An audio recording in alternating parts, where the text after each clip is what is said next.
Order. Mr. Payne is going to give the invocation, and we'll say the Pledge of Allegiance in unison.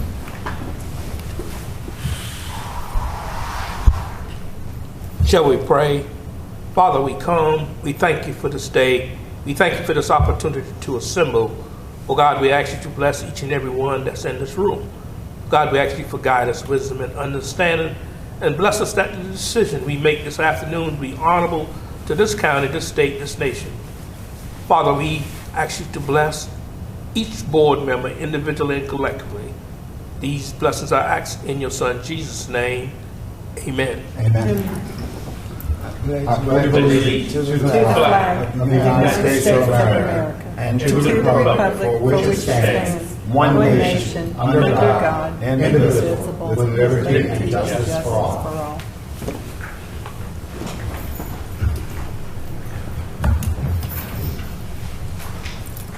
Can I get an approval of the agenda or a change in the agenda? Do we have to approve the agenda first before we can make a change? Or can I make a motion that we amend the order of the agenda? You can make a motion to change the order. So I move that we change the order of business to consider old business first and new business second. Can I get a second on that? Second. All in favor, say aye. Aye. Okay, can I now get an approval of the revised agenda? So moved. Second. All in favor? Aye. Okay, so we're going to bring up old business first. The review of text amendment, Article 6.1, Table 1, permitting use, condition use, and Article 11.7, industrial specific conditional use regulations, and Article 12.9, manufactured housing. And Mr. Wade, if it's okay, I would just like to introduce Sharon Durst real quick.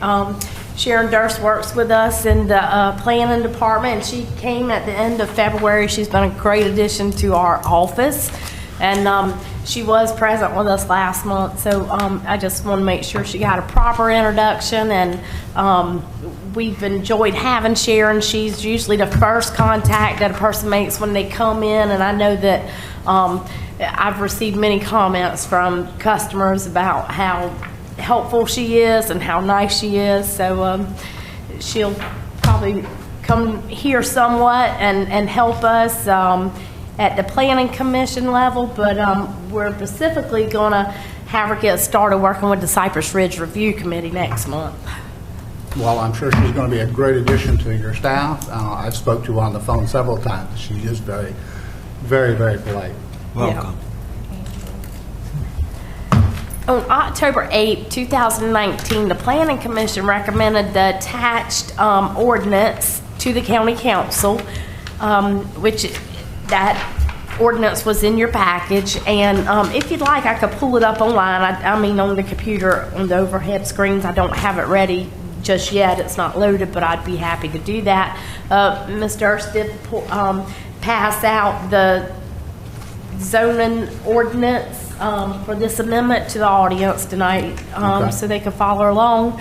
But this proposed ordinance, it makes several amendments to the Jasper County zoning ordinance, which is outlined below under the analysis of your staff report. And on October 21st, 2019, an additional public hearing was held, and the County Council approved second reading of the ordinance. It's the same version that y'all recommended. There were no changes to that.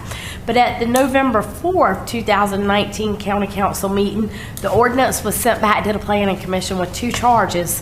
One was to make sure that the Planning Commission knows the difference between the manufactured homes that were built in 1994 versus the manufactured homes that are 30 years old. The second charge was to hear from the people who have heirs property and their concerns. So the County Council did recommend during the public hearing to the people who spoke that they come here and voice their concerns and have an opportunity to be heard. So basically, a real quick going through of the ordinance, there are several sections of our zoning ordinance it makes changes to. It first amends the definition in Article 4, which would change it to the definition of manufactured home using the state's definition, the state of South Carolina. Lisa, excuse yes. me, but the changes that I'm looking at in blue and the changes I'm looking at in red, what are the differences? Okay, so the red, and I will pull this up just so people can follow us real quickly.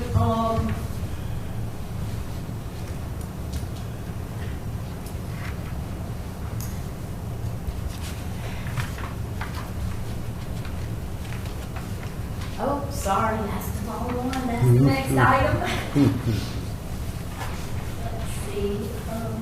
Here it is. So the red represented the changes that we presented to y'all at October's meeting based on input and Now, we don't have that. That's not something that you gave us. Were we supposed to bring that or something? not necessarily. I mean, I could go back to that. That's why I color coded them so you could keep track of them. So, But that's different from what you've passed out to these folks and what I have, what no, you're showing us on they the... have the same ordinance. This is what the Planning Commission recommended. So the blue did have the changes, like last minute changes that were made prior to your meeting. And it also is going to have some changes that y'all you made a few recommendations that night. So that's in blue. That's the newest stuff. Okay. The red was changed, you know, Change to the ordinance prior. in October. Yeah, so we were tracking it, and then Okay. the final changes were in blue.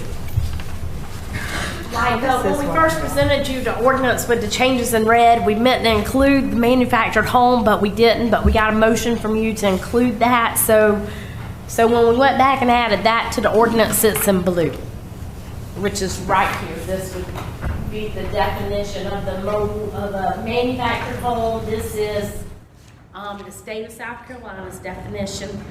Just thought that would probably be the best way to handle that so that we didn't have different definitions. I don't know why this thing's not being nice to me, but so the second change to the zoning ordinance would be to amend Article 6.1 to permitted uses and conditional uses. This you see on the chart, we would be adding in the second unit for family member only. So currently, you know, you can't have two manufactured homes on the same property, but this would allow that it would be conditional. And we'll get to the conditions in just a minute. And then it would also add family estate. And under family estate, you can have a single family detached, a single family, an existing single family detached, a new single family detached, manufactured house, and a residential design or a standard design house. And Where are you reading that? conditional Lisa, excuse me. Right there. Number 2? of the ordinance. Yeah. I think. No, I don't think No. so. It's probably printed on the back, so it's second page of the ordinance. You got your staff report. What caught my attention was detached, and I didn't catch all of it. Where that's what I wanted to read. How is that? Okay, can you see it on the screen or? No, I haven't No. found it. That's what I was saying. Okay. Do you have your ordinance there? Yeah. Okay. So we're in the use chart right here. Yeah. Okay, and then the detached, talking about single family. So basically, that's a single family house that's not attached to anything. Oh, okay. That's what okay, thank you. Okay. Okay. So that's the changes to Article 6, which is in the use chart. The third amendment is to add in the conditions for the manufactured house and the second unit of the family member. So as you can see here, we state in the paragraph that this is for the benefit of family members only, and the property shall be subdivided whenever possible. However, in the event that the property cannot be subdivided, a second manufactured house will be allowed by the county for family members, And the conditions you would meet are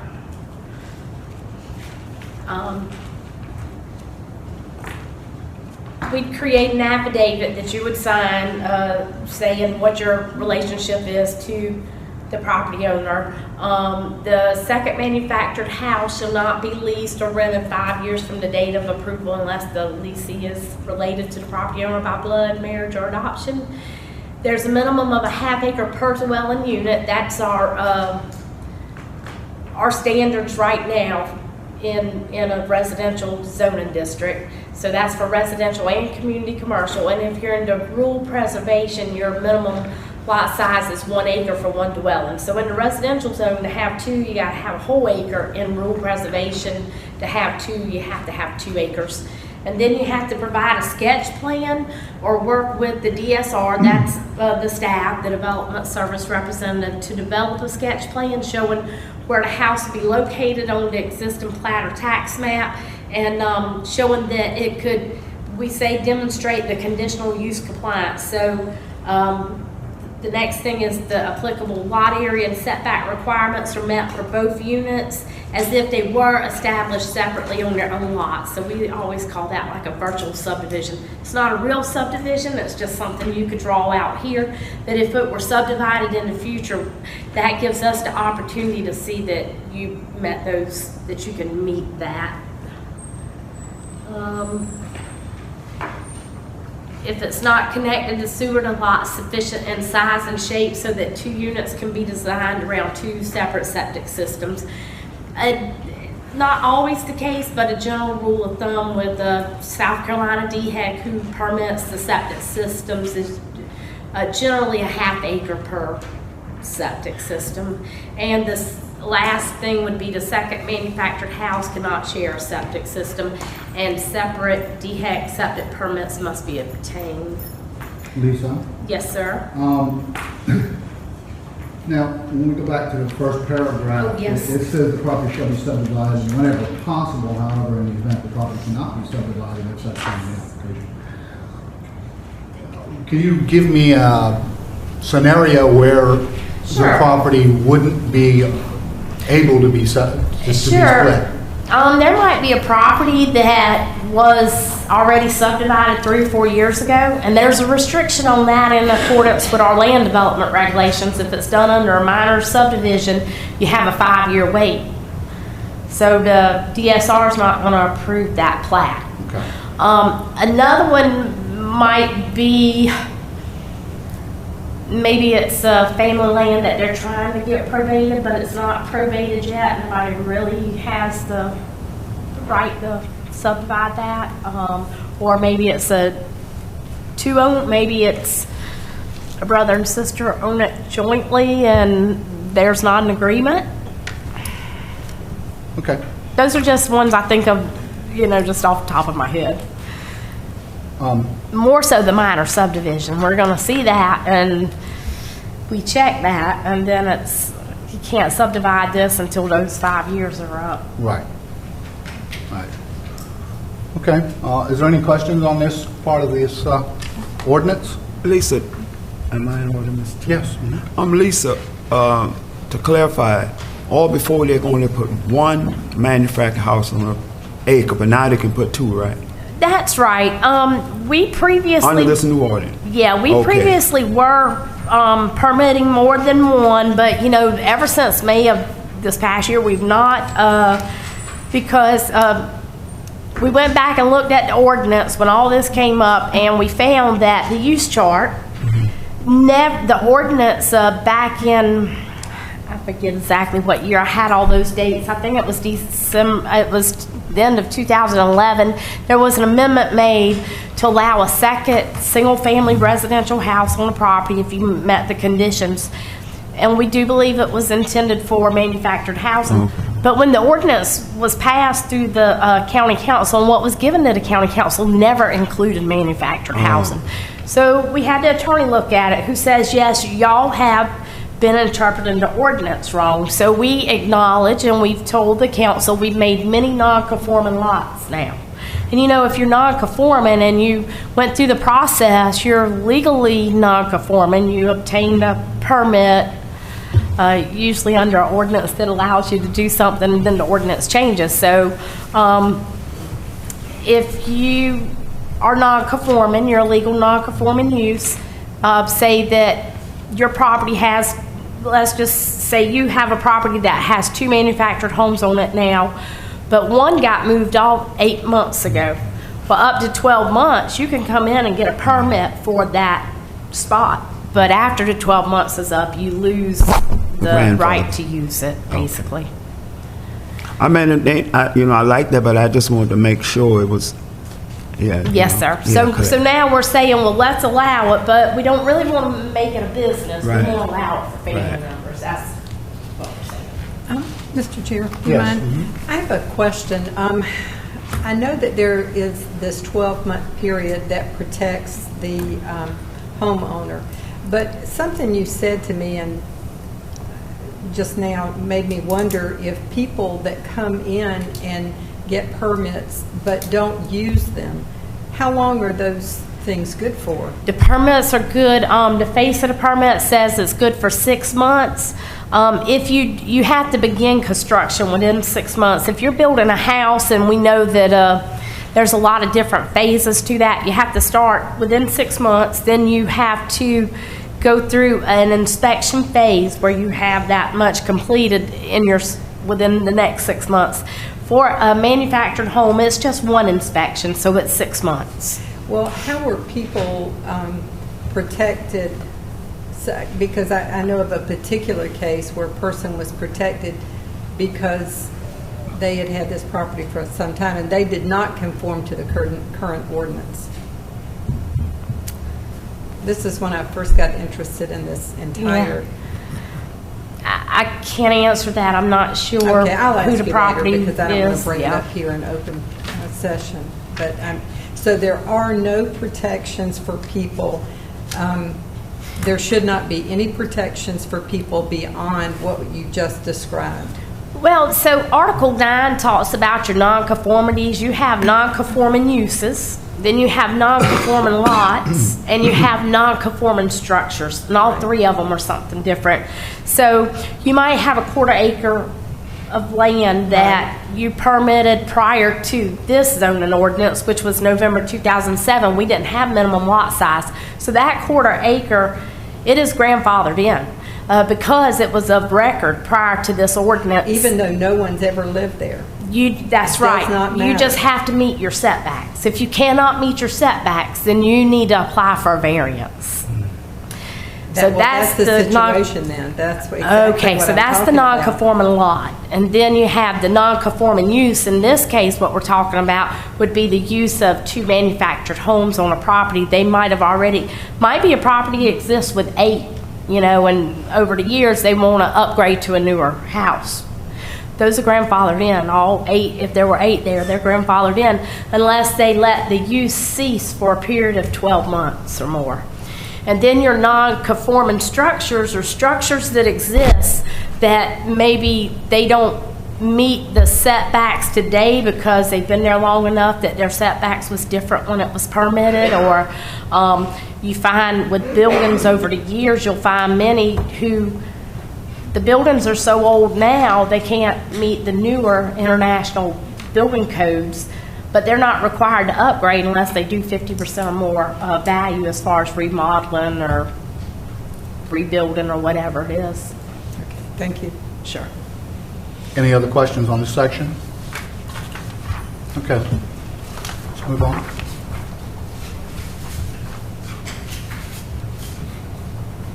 So then the 4th amendment to the ordinance would be the conditions for the family estate. And this is to address situations where there are title issues, such as heirs property. We recognize, we state that it's a traditional family way of life and to respect cultural and historical settlement patterns in Jasper County. So here, let's see. We say the county shall permit additional family dwelling units and or permit a subdivision by the person or persons in control of the property either a single member of the family, multiple members of the family, or an unbroken succession of family members have owned the property for no less than 30 years. The person for whom the family dwelling unit is to be built and or the property subdivided is related to the owner of the property by blood, marriage, or adoption. So again, we'll have an affidavit here that the person would just fill out and sign. And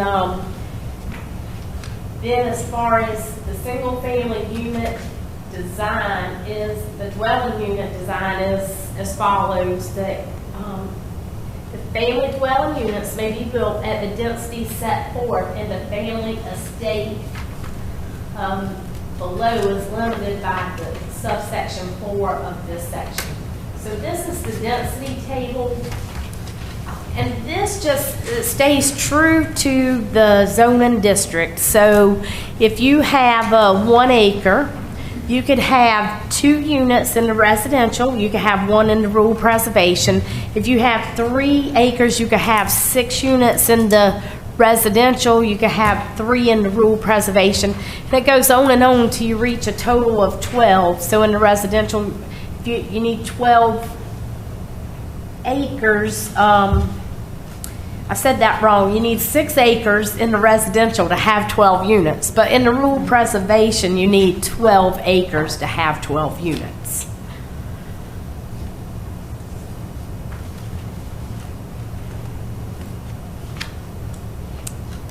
And again, currently our residential zone's ½ acre, our rural preservation zone's 1 acre. That's where the map came from.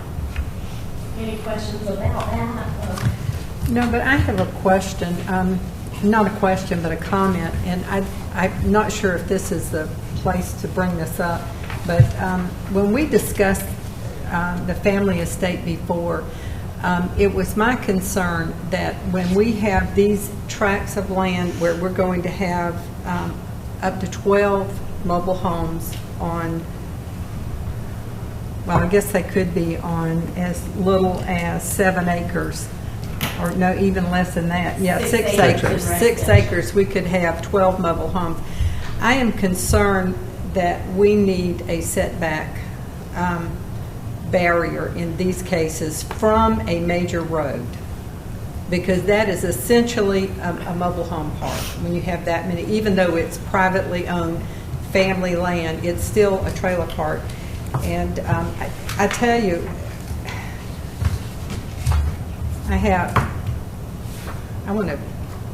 we have a situation now where someone has moved in, and because there is no barrier, I think that I think it's needed, and I think that this group ought to consider that. It could be a natural barrier. It does not have to be something that's going to cost the family any money. But if we're going to be allowing these mobile home parks to go in, then we need to provide some visual protection for the surrounding landowners. Well, I don't, basically this is not a mobile home park. What this is family members. So you're only allowed in here if you're a family member. I mean, and you have to sign an affidavit to that, and you have to be, it has to be by blood or adoption or by marriage. So it's not like it's a mobile home park. So I think you're restricting it. You're looking at it from the standpoint of what we have now, where people can come in and they can. They've been doing this, and we have almost mobile home parks that are not allowed. You know, we can.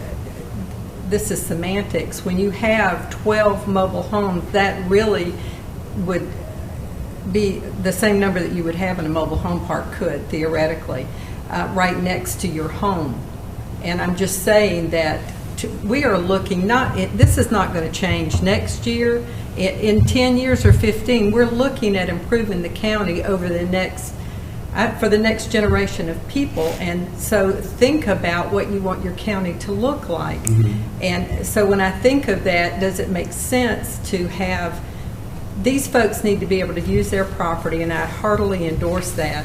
But if you live next door to them, to this essentially this large compound, I think it would make sense to just have on the road front a natural barrier there. To me, it just, I mean, you would do it. A good business owner would do it anyway to enhance the beauty of their property. I mean, you know, just to have it landscaped, if you will, to make it more aesthetically pleasing, and make our county a better looking place. It's easy to do that now. It's not going to, all we're asking is that in the front of your property, please dress it up so that it looks nice in the community. We're not requiring you to do A, B, or C. We're saying, please, we're going to, we have a setback already, right?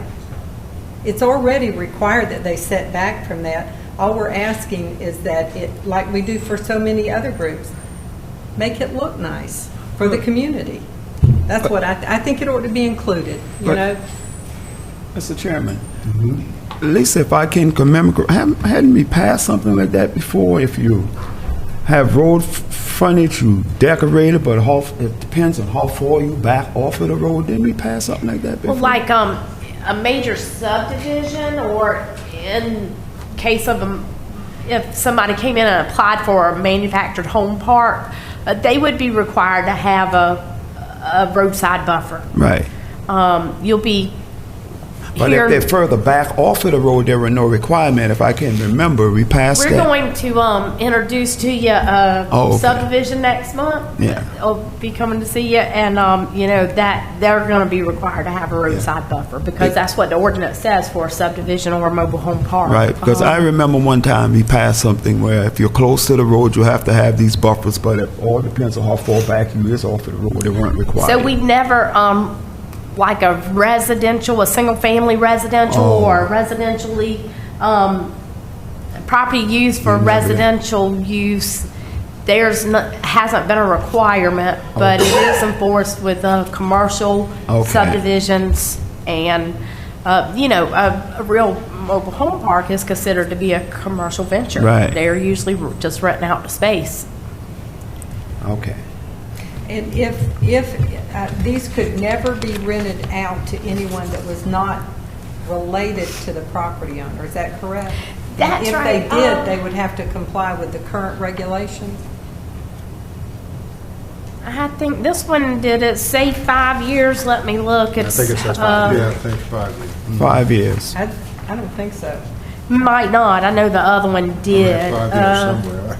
That was in the first one we... Well, number 3 under conditions does say no family dwelling unit shall be leased or rented for 5 years from the date of approval unless the lessee is related to the property owner by blood, marriage, or adoption. Right. But you had us, because I think you were the one who made the motion, we added in number 7, if the property leaves the family, the new owner must comply with all applicable sections of the Jasper County zoning ordinance. That's page 8 of the ordinance. So, say the family, I know there's a big drive now to get these deeds cleared up. If they were able to do that and then subsequently decided to sell the property or rent it, maybe, I don't know if it applies, then the ordinances that apply to everybody else would then apply to them? That's correct. Right? That's correct. Okay. Yeah. Anyway, I just think it's not going to change anything right away. It just isn't. This is, in my mind, we are planning for the future of this county. What do we want our county to look like in the future? How can we make it better? And I think that when we are allowing, this is a new ordinance that we're proposing that will allow some of our residents to make the most use of their property. In return for that, I think it's fair that we say, go ahead and do that, but please make sure that it is a pleasing appearance to the rest of your community. I think that's a fair thing to ask in return. Anyway. Anything else from the commissioners? Would you like to make a motion? to Is it change that? appropriate at this time to do that, or do we need to get through this first? Might just, I think I would suggest, especially because you have people here that want to speak, just to hear from them, to just finish getting through this real quick, let them speak, and then decide what you want to do. Okay, Okay. thank you, Lisa. So these conditions ask for the sketch plan, same thing as the other one, to show basically virtual subdivision and how you would be able to at least meet the conditions to subdivide in the future. It includes the lot area setback requirements, as if they were established on their own separate lot. Same thing about the sewer. The lot has to be sufficient in size and shape that all the units can be designed around their own separate septic systems. The family dwelling unit shall be built unless, no family dwelling unit shall be built unless the appropriate agency has determined the septic and water supply systems. Reserve areas the reserve areas in family estate are sufficient to serve all units. We want to put that in there because the South Carolina DHEC standards will not, they'll allow 2 houses to be hooked up to the same well, but not the third one. So then we say the paved roads may not be required, but they must comply with the standards pursuant to Section 7.1 of the Jasper County Land Development Regulation. So basically, you might be required to widen a road, have a dedicated access easement, and maybe a rock road. Our ordinance has set up that 50 trips or more, using like the engineer's Institute of Traffic manual. If it generates more than 50 vehicle trips per day, then you're asked to have a paved road, but under that, it's a rock road. We say the family dwelling unit no family dwelling unit shall be leased or rented for 5 years from the date of approval unless the lessee is related to the property owner. No portion of the tract of land under this section shall be conveyed for 5 years from the date of approval unless the grantee is related to the property owner by blood or marriage or adoption. Be recorded on the plat of the applicant's property on the plats of any property subdivided and conveyed by the applicant under this subsection and a database accessible to county staff. So we want to try and keep a record of those plats. Not operate to prohibit actions in foreclosure brought by lenders in the secondary mortgage market, and not operate to prohibit sale by the county of the entire tract or a portion of it for non-payment of property taxes. Then we have the violations and penalties. If any person's found to have violated this section, they can be assessed a fine of the maximum allowed by state. A violation of this section shall consist of the following: intentional misrepresentation during application process, lease of a family dwelling unit to a non-family member within 5 years of approval, conveyance of any portion of a tract of land under this section to a non-family member within 5 years of approval.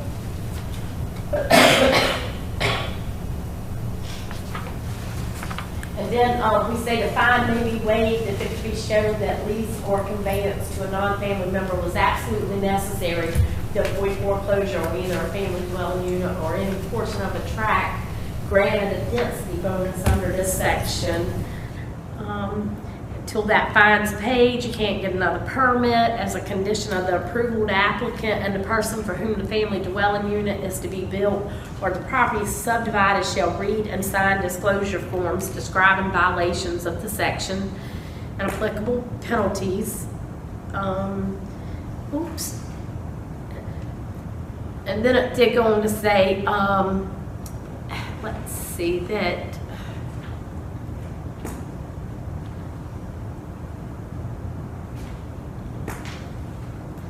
a violation should not have the effect of clouding the title of a parcel subdivided under this section, and applicants must submit a sworn affidavit saying, certifying that the parcel in question has been in the family for at least 30 years, and agreement that all new parcels subdivided from the parent parcel shall be owned or used by family members or as otherwise provided for in the section. And then we added in that number 7, if the property leaves the family, the new owner must comply with all applicable sections of the Jasper County zoning ordinance and the Jasper County land development regulations as it relates to minimum lot sizes, density, setback requirements, access roads, mobile home parks, all of it. Now, Lisa, I'm trying to get this in my head right under 7. If the property was to change hands, and we have 6 manufactured homes on 3 acres, the new property owner now has to put in paved roads? That wouldn't not necessarily 6. I mean, what exactly would the new owner have to? I mean, I realize it says that it needs to meet the county zoning ordinance. But for 6 homes, it wouldn't be applicable, just the gravel roads are. He would need to register as a mobile home park, as a business. He, at that point, would need to provide some community open space or recreation area for the community, because that's a requirement. It's 10% of whatever the acreage is. In this case, if it's 3 acres, it's just over 1/4 of an acre as a recreational area or green paths. Okay, well, let's say that this happens. Somebody loses their land or whatever the case may be, and someone does buy it. Isn't that just a legal non-conforming use? Or, I mean, wouldn't they fall under that? And what I'm looking at it is, from a legal standpoint, wouldn't they fall under a legal non-conforming use and be able to use that as a defense as not having to do all of this?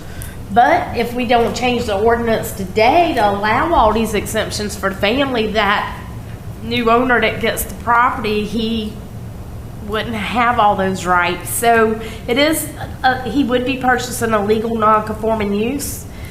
Our attorneys reviewed this, and I think if we put in there that the new owner has to comply with the ordinance, he can. I mean, he'd have to, based on, we gave exemptions Okay, for so the family. in other words, the new owner would have to do their due diligence and know that they're going to have to meet certain requirements before Right. purchasing the property.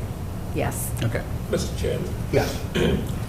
even though you have that 12 there, that's not a realistic number. It's not. And I explain why. Sure. The Jasper County, you're talking out of the rule where there's not water to, and it states that only 2 mobile homes can be hooked on 1 well, and when you put in separate, they have to be individual separate. You can't hardly meet the standard of putting a separate tank on a 1/2 acre. Mm-hmm. You need more land. Mm-hmm. Really? Mm-hmm. So the 12, it's in there. When she talking about the buffer, that's something you'll have to work, because they will not be 12. Matter of fact, on 6 acres. Not if you're going to put in the well, you can put it in separate. It'll never happen. Well, we're permitting. It's hard. You have to have so many feet from the separate for the well. And when these lots close together, one person will restrict you for what you can do on the next lot. So that's not going to happen. Now, that's not, excuse me, I'm sorry, may I speak? That may be true in some areas of Jasper County, but in the lower end, we've got sewer down there. And we've got sewer in Purisburg, and it's expanding every day. I mean, they just expanded that sewer treatment plant, and there is a piece of Ayers property right there on Church Road. And I'm not sure, but I think it's like 20 acres. I could be wrong about that. I think it's 20 or 30 acres. Yeah, right there. So the fact that it's not available in some spots doesn't mean it's not available in all spots. And with the coming of the port and the push for development in the lower end of the county, there's going to be more difficulty down there than there will be other people in the upper part, in the unincorporated areas. Well, where there's high density, everything, the whole equation changed. So when you look at it from the perspective where you are, it should be a different set of regulation rather than most of Jasper County is rural, and this is low country. Right.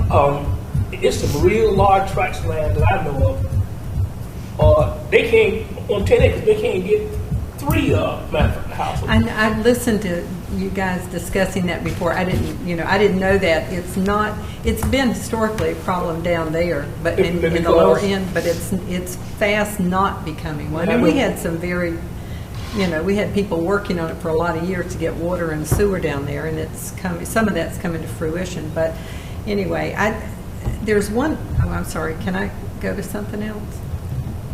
Go ahead. No, I didn't want to, if Mr. Keating wasn't finished, I didn't want to interrupt Mr. Pinckney, him. you want to follow up? Well, I mean, from my perspective, what I see in the area you're talking about, and been facing reality, most all of that will be in the city of Hardyville. And the plan they had 8 years ago is that area you're talking about was in that northern area to be high density and incorporated into the city of Hardyville. Well, this is But I mean, yeah. most of this ordinance that we talk about is going to affect people in the rural Jasper County. And some of the things, we don't need to put that burden on them when it's not the real reality. Well, this property I'm talking about is in In the the county. unincorporated. It is. I mean, now, but you give it 5 years, it's going to be the city. Well, we're all But, Mr. Pinckney, I understand what you're saying, and I know that in some areas you might not be able to get 12 houses on 6 acres, but we're just using our minimum lot standards. So, Yeah, I understand. so maybe you have 10 acres and could get 12 houses, I do think. Oh, Go ahead. Sorry, I do think there's something in here about that says this property, if it's identified as heirs property, they cannot resell it for 5 years. Yeah. And again, I know. I just think we need to think about it because things are changing in the lower end of the county. That's probably not an issue up here, but down there, things are changing. So will it change fast enough for it to make a difference for some families? I don't know. But anyway, Yes. It's a working document because if there come to be some very extreme situations, a year later we still can amend this ordinance. Mm-hmm. But True. we want a working document for right now. right. When all this is going to happen in Hardyville, you speak about, there are going to be many changes with the document. There's a lot of things that we're going to look at completely different. And the reason we are giving a lot of consideration right now is because the county don't have an inventory of affordable housing. And we kind of soften the regulation to accommodate some of the citizens so they can have some fair housing opportunities. Well, and I agree with that, but I think that in doing so, we have to also remember that we have other property owners who are going to be in the area, and they also have a right to have our consideration as we change these ordinances to make exceptions.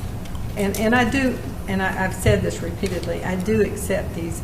I do think that you have to be good neighbors, though, and sometimes that's easy to say and hard to accomplish. Mm-hmm. Absolutely.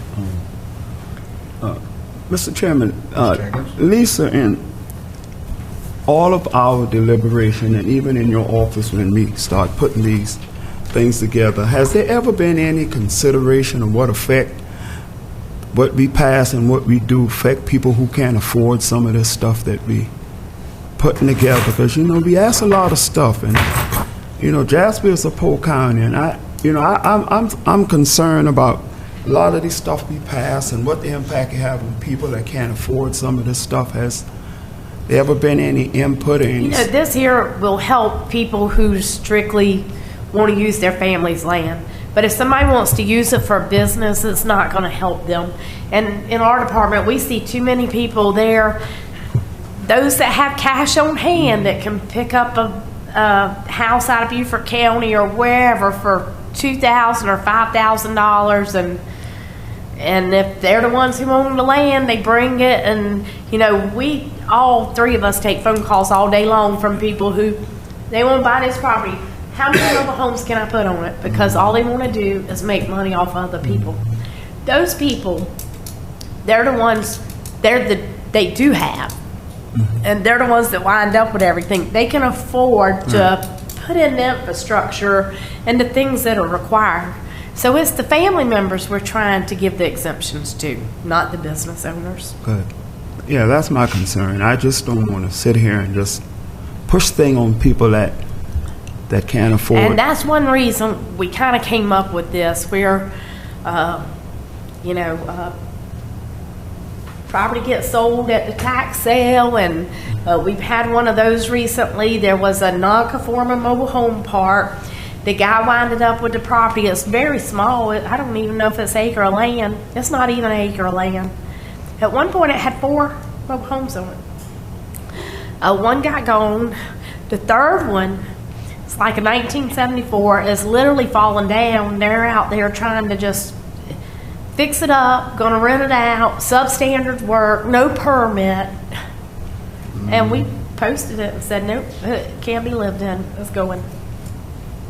And like I told him, he bought it from a tax sale, but I told him the third one makes a mobile home park. You have to come before the planning commission and get a mobile home park approved, because that was never approved for a mobile home park. Well, you know, that's my concern. I think about all this stuff when I get these papers before me. I think about people who are not. Okay. So we're trying to separate the people who want to use it for business and the people who want to use it because it's their family's Right, and that's land. what we're trying to do Right. in this instance, is Yeah. protect the family members. Right, that's my concern. Thank you. Anything else? Okay. No, I think that we have a role, though, to protect people. I really do, and I look at it from that point of view. I understand what you're saying, and I know it's a problem here and in Beaufort County. But I tell you, I mean, some of the mobile homes in this county, people should not be inhabiting them, and they are. And I know that's outside what we do, but we can put things in place that will protect these people who have no voice. Okay. Thank you. So I was just going to point out the next amendment to the ordinance, once we bring in those conditions and we do some numbering, this number 6 is just housekeeping. We just have to renumber some other things in Article 11.7. And then the 7th amendment to the ordinance is the manufactured house. And here we just put in general provisions. We identify who the current owner is, what the decal or manufactured home decal is, who's the permitting agent, and again we define the manufactured home, so this matches the definition that we talked about earlier in Article 4 and the state's definition. And then here is where we have the age of the manufactured homes allowed. So staff had recommended 1994, but the Planning Commission all talked about it, and y'all made a motion at the October meeting that it be 30 years old. So that was one of the main things the council did ask us to look at, and just basically confirm that we understand the difference. Say it again, the difference between, you said, The 1994, excuse me, the 1994 was done for, that was when the Wind Zone 2 The Wind Zone 2 designation came about. So that's Yeah. why they kind of picked that date. why was the council concerned that we understand that distinction? Because they felt that, or at least the one or two of them, that those that are 1994 are made stronger. They were made to be a wind zone 2. Where if someone came in today and they permitted a mobile home that's a manufactured home that's 30 years old, it could be a 1990. Oh, and they want us to change it to 94. Or at least confirm that you know the difference. But Mr. Pinckney brought up a good point at the meeting that you can finance it for 30 years, and that was one of the reasons we picked that. Right. And they're 58 But I years. understand their concern now. There is a, I guess, a health hazard to having an older mobile home because it does not conform to the standards in 1994. Well, now, that's not necessarily true. Some do, but Some do, some don't. They're just- It's just that there was no designation before 1994. yeah. So how do we know when they do and when they don't? Mr. Chairman, the main thing was, he should have told me, if we go with 1994, that's a moving date. So that means over time, you could move one that's 40 years old. That's Okay, right. is And that it- was the Yeah, other in issue. just a few years, we'll be called up to the 1994 is what Mr. Pinckney's saying. We are permitting 2020s now. I mean, that's what we're seeing. So is this something we just need to move on with? I mean, If you're happy with the 30 years, I'll take that back to the council and say you understand, and that's your recommendation. well, And if you're not, then I'd like them to move forward with an ordinance because we spend an awful lot of time talking about it. People from the community have to express themselves, have to keep coming to meetings. If this is something that will cause them not to go forward or, then I'd I like don't to. think that's really the case. Okay. And I'm sure the citizens probably prefer to 30 years. I know several did voice a concern about if they might have a manufactured home that's 35 years old and they want to sell it, and then if they sell it to somebody in Jasper County and we don't give a permit, what are they going to do, and that is something to think about. I don't think any of us have the answers to that, But, and I talked to the attorney about it, but like he said, if you're trying to change your standards, you have to you're draw the looking to the line future. somewhere. Exactly. Right. You have to draw a line in the sand. And I agreed with what Mr. Pinckney brought to us before. I mean, to me, it made sense. It was something that we could defend, and But anyway, I don't want a sticking point of a few years to stop us from moving forward Yeah. with this. Well, council can change it to whatever they want. They sure can. Oh, okay. So the next section is just our permitting and registration. We just didn't have that outlined in an ordinance. This is not anything different than what we do now. We had a checklist we use and applications. So this basically just constitutes our checklist. I think there was one difference in here. We do ask for a copy of your driver's license, which we didn't ask for before. But as far as all the other things you have to provide to us for a permit, they're no different than they are today. I do have a question about this, though, because we just brought this up. Under number 6, proof of wind zone 2 compliance.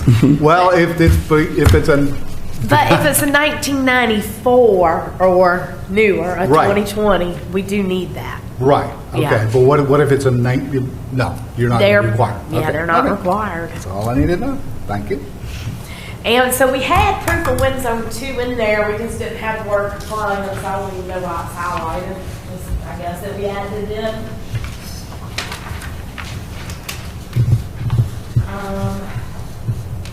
So that's really it. We added this section for violations to say if you're moving a home without permission or without your proper permits, we want to be able not to only get the owner of the house, but the mover and the hauler, because a lot of times they're the reason Yeah. that it's being moved. So, and then this section here is no different, no changes, just have to change the number, which is the habitability standards that are already in place. So that constitutes the amendment of the ordinance. Nothing's changed from your recommendation in October. Okay. We have members of the audience, if they would like to speak. If you would come to the microphone, please state your name and your address.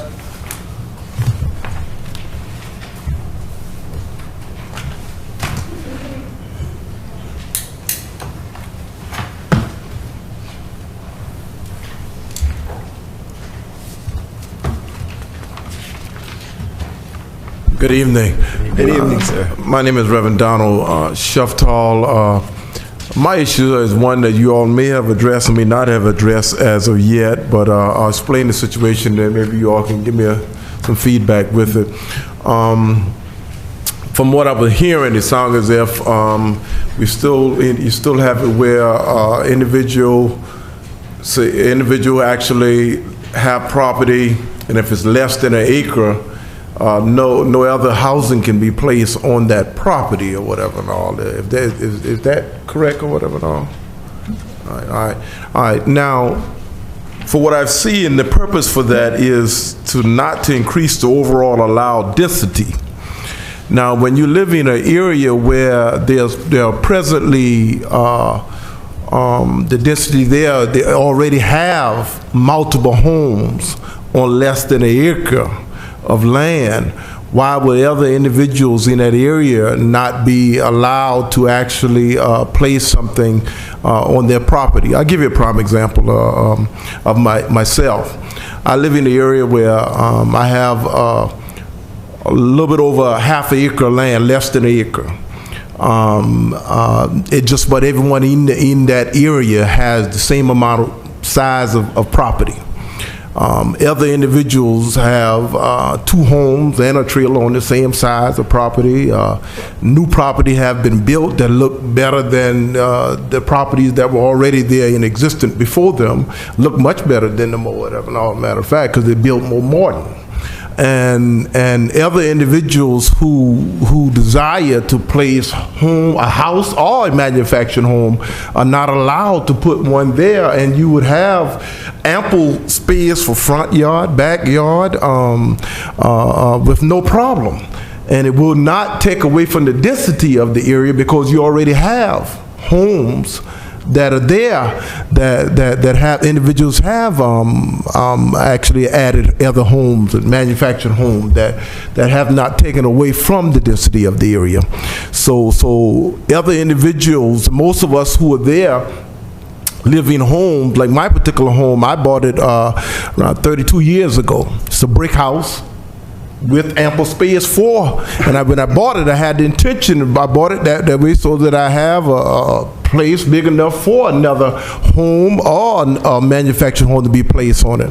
And the law that was in place at that particular time did not prevent that. But with changes that have been made or whatever and all, now I'm not being permitted to actually add that. And I think some consideration need to be looked at with those who live in an area where you already have homes that are there with less than an acre, multiple homes less than an acre. Other people should not be hindered or prevented from actually putting another house or a manufactured home where you have ample amount of space to do it. Mr. Chairman. Yes. Can I ask? All right. Some of what is in here and she's talking about is not proposals that this board is making to cut out. Some of this is regulation that have been more enforced by DHEC, which we have no control over. Other things that have been enforced, Jasper County can't update with the new fire codes. Access for ambulance, emergency vehicles, the standards on that have changed over the last 20 years. The ones that already exist is grandfathered in, but as you move forward, they won't meet the standards, and it's not a recommendation that this board is making. It's things that in the International Building Code and state code, state law, we can supersede the state laws, but we can't lessen it. Yeah, in my case, it's not a DHEC issue where the guidelines for that, all that can be met. In this case, DHAC is not the issue. The issue here is basically just the density of the area. Where I'm trying to say is that the density is not going to change that because you already have some of that there. DHAC wise, as far as separating from your pump and all of that stuff, all of that within reason or whatever. No.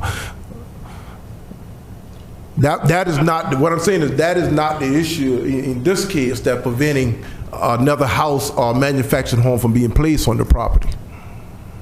It's being prevented simply because with the ordinance that been changed some time back is that if you have less than an acre of land, you can't add another house or a manufactured home on the property. Not because of DHAC issue or whatever, no, just because of density. If it's an acre, it's an argument, but from what I have seen, because I've tried to help many people, with your setback, with your 2 separate tanks, and deep well, and access for emergency vehicle,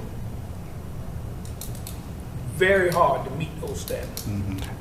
That would not be the case here. In the case here, if I was to even add another house to my property, you can get there with ease with either one of the property because the highway comes straight around right to the house. A couple of you probably have seen where I live at. There's no problem at all for emergency vehicle to get to the property if I was to add another home there. Mr. Chairman. Go ahead.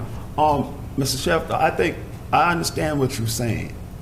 There's a house sitting here on less than a half acre. And there's another half an acre sitting over here. Your question is why somebody can't put a dwelling on this half an acre when next to it there's a half an acre with a house sitting on it. No, 2 houses. 2 houses sitting on it. 2 houses. There's one with 2 houses and a mobile unit. Right. But I understand. I understand, Mr. Probably Chairman. illegal. But I understand what you're saying. But now, I don't know. How we will solve that problem. Those were probably put in before zoning was here and before these ordinances were passed, and they are legal non-conforming, and that's why they're allowable. We're just putting a line in the sand. Yeah, but what I'm saying is when it's not a DHAC issue, and it's just a density issue or whatever, and it's not going to change the density because you already have that in the area. Then why is that still an issue when you say it's the only reason is so as not to increase the overall density? And it will not be increasing the overall density. Yeah. But the problem with this person over here that already have the dwelling, this person is grandfathered under the old rules. But the new rules, this person over here got the problem. Because he don't have anything there. He trying to put something there, and but this person over here is grandfathered. But Mr. Chair, may I comment? I understand what you're saying. Yeah, I do. If I were in your shoes, to me, it would be unfair, as if I were being treated unfair. But here's the problem. We're dealing countywide with this, not just with your situation. And we're trying to develop rules that are fair to everybody. And in some cases, they will seem and perhaps all right, but by comparison, your neighbor or your friend or relative has it on this property. I have a mobile home park down from my house. They will not be able to put another mobile home park or increase that mobile home park because the rules have changed. Right. And so they may consider that to be unfair. I'm sure they do because it's a pocket full of money to them.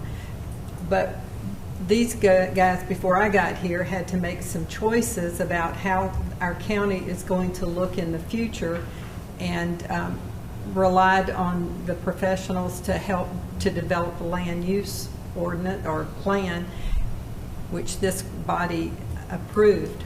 And the result is that some people will see it as unfair, and I understand that, I really do, while other people will, And see, my biggest thing is not to increase the overall allowed density. As I stated earlier, the newer homes that have been built and placed in this property looks better than those that were already there. So when we talk about not to increase the overall allowed density, I mean that's if anything, it's making it look better versus worse or whatever, because it's a better looking home than those who've been there before. Or whatever. Lisa. You're in a subdivision? Yes. Yeah. Well, that's a different beast altogether. This man knows all the Now, rules. in this case, could he have a resource of going before the BZA? Unfortunately not. Okay. Because- So prior to this zoning ordinance, we didn't have minimum lot sizes. Now we have minimum lot sizes. The only thing we really have in our ordinance, I think in his case, is we do specifically define like a garage is an accessory use to a house, and you're allowed to have an apartment or and the ordinance clearly defines that as a it has to be in connection with a garage, like a garage apartment or as an accessory use. So the whole subdivision was approved as a master plan. That's different. You talk about under ruling, an individual lot.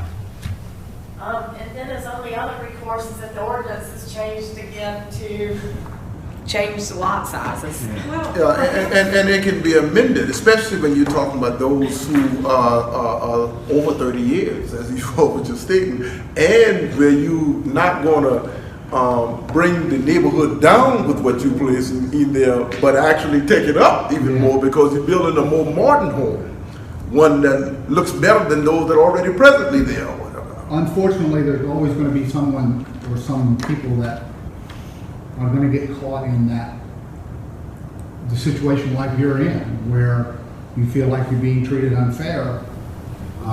It's unfortunate, but I don't see any way around it. Well, it could be also that the people you're referencing have not complied with the ordinance, that they in fact are in violation. I mean, we have people, I'm amazed since I've been on this board, people just do whatever they want to, totally ignore the ordinance, and then when somebody takes them to task over it, they want to fight. Well, the thing is, when individuals, when they buy the property, they look at the laws on the book at that particular time. Or they don't look.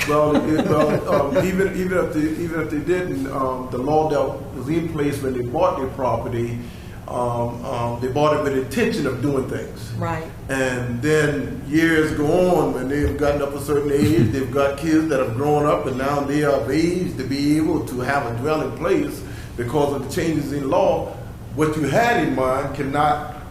Right. You cannot actually put it into play now because you're no longer grandfather. But But if you know anybody that's putting two dwelling on less than a half acre land, you need to come see less than a half Lisa. acre land. Yeah. The law Less now than is half less than an acre. Right, less than an acre.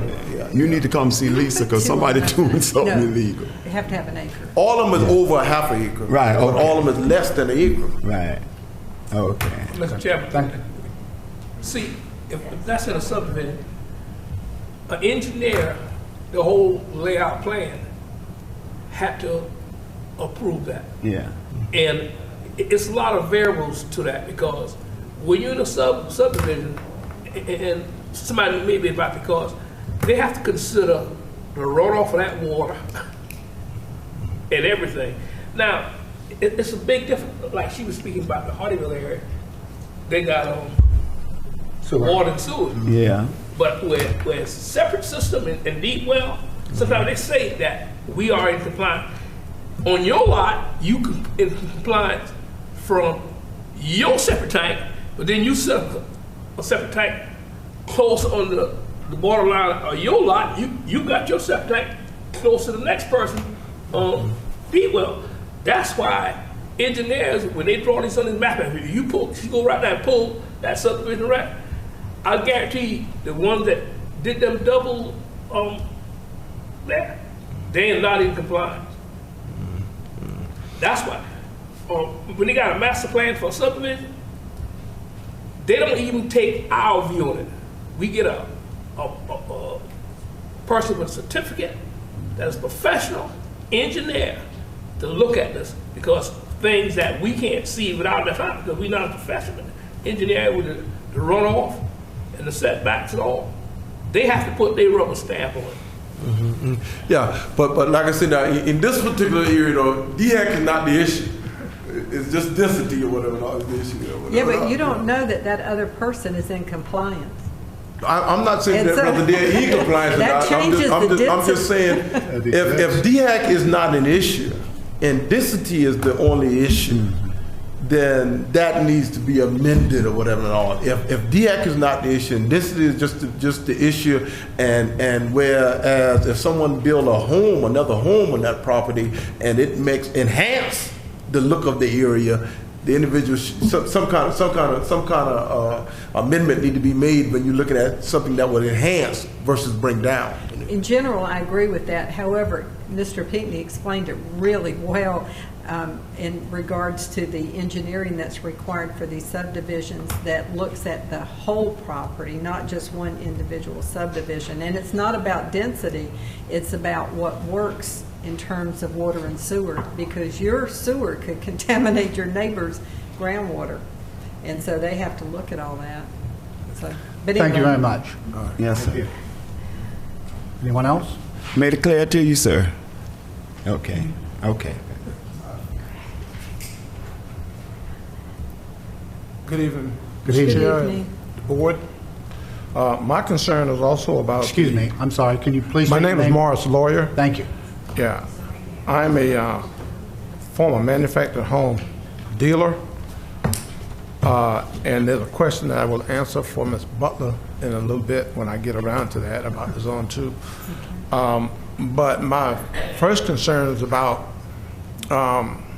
installing the homes on a acre property, 2 homes on an acre property. And I agree in some parts of the county it would pass for septic and well. Some parts of the county, you can put 3 homes on an acre and it will pass for septic and well. Where there's septic and water, then that's another issue. Where you can put a home with just walking space between, because you can tie into septic and you have city water. So when you restrict the amount of home where there's septic and water, then you are actually cheating that homeowner or that property owner. Now, you may consider it to be a mobile home park. That person should register it as a mobile home park. The county should put restrictions for mobile home park. Should there be a fence around that park so it won't make the other rest of the property look bad or something?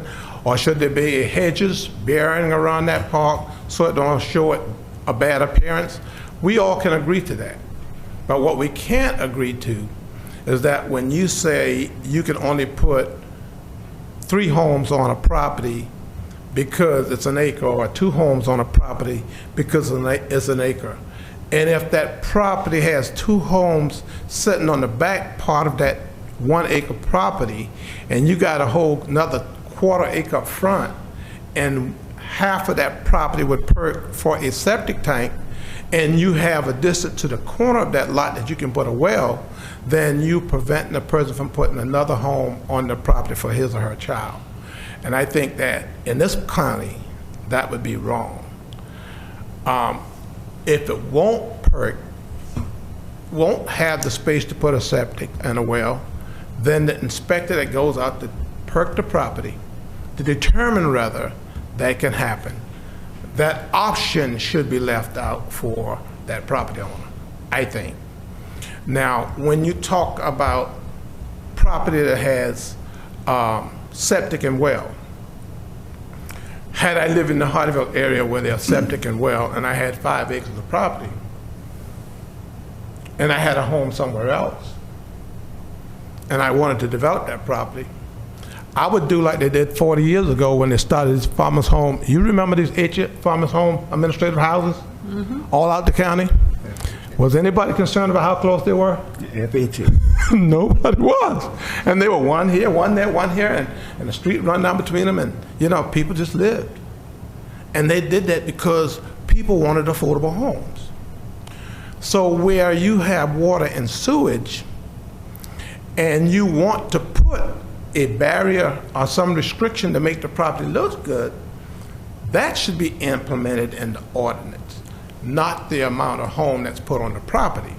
I travel throughout the country, and I go down in South Florida, all over some of the richest places, neighborhoods you want to see. And behind this barrier, they have mobile homes been put there for years and years and years and years. And Northerners come down and they stay there during the winter months and they go back during the summer months and have a great time. And I think they're having a great life. Here, where we don't even have that kind of income in our county, we're going to say to a person, you can't put the 2 houses on an acre, regardless to whether it'll perk or not, regardless to whether it will hold another water system or not. And there are some places where in South Carolina, if you put more than 2 houses on a system, you have to put a well system in that will go through an inspection for that water to be serviced in those units. So, with that being said though, I was asked by the county council to come and try to work with you guys with trying to come work with something that we can get passed. The Zone 2 issue, which we talked about in the county council meeting and also here before. The houses that were made since that period of time that were considered to be a Zone 2 house, the difference between that and the older homes is HUD did not require the factories to build a stronger home for the wind pressure at that time. Since that time, HUD required, the feds required them to build a stronger home because we have more hurricanes and storm and the wind pressures are high. It has to be able to withstand over 80 miles an hour wind, okay? So, with that being said though, an older home that does not meet that criteria, as long as it's in place in any of these counties, in Beaufort, Jasper, Georgia, the coastline, those homes, as long as they're there, they can stay there. Homes that were built since then that are considered to be a Zone 1 house could not come into any of those counties because they are Zone 2 counties. And so even though it's a brand new home, it has to be a Zone 2 home. That's the difference between a Zone 2 and a Zone 1. Zone 1 home is not built to take that kind of wind pressure. Could I ask, what zone are we?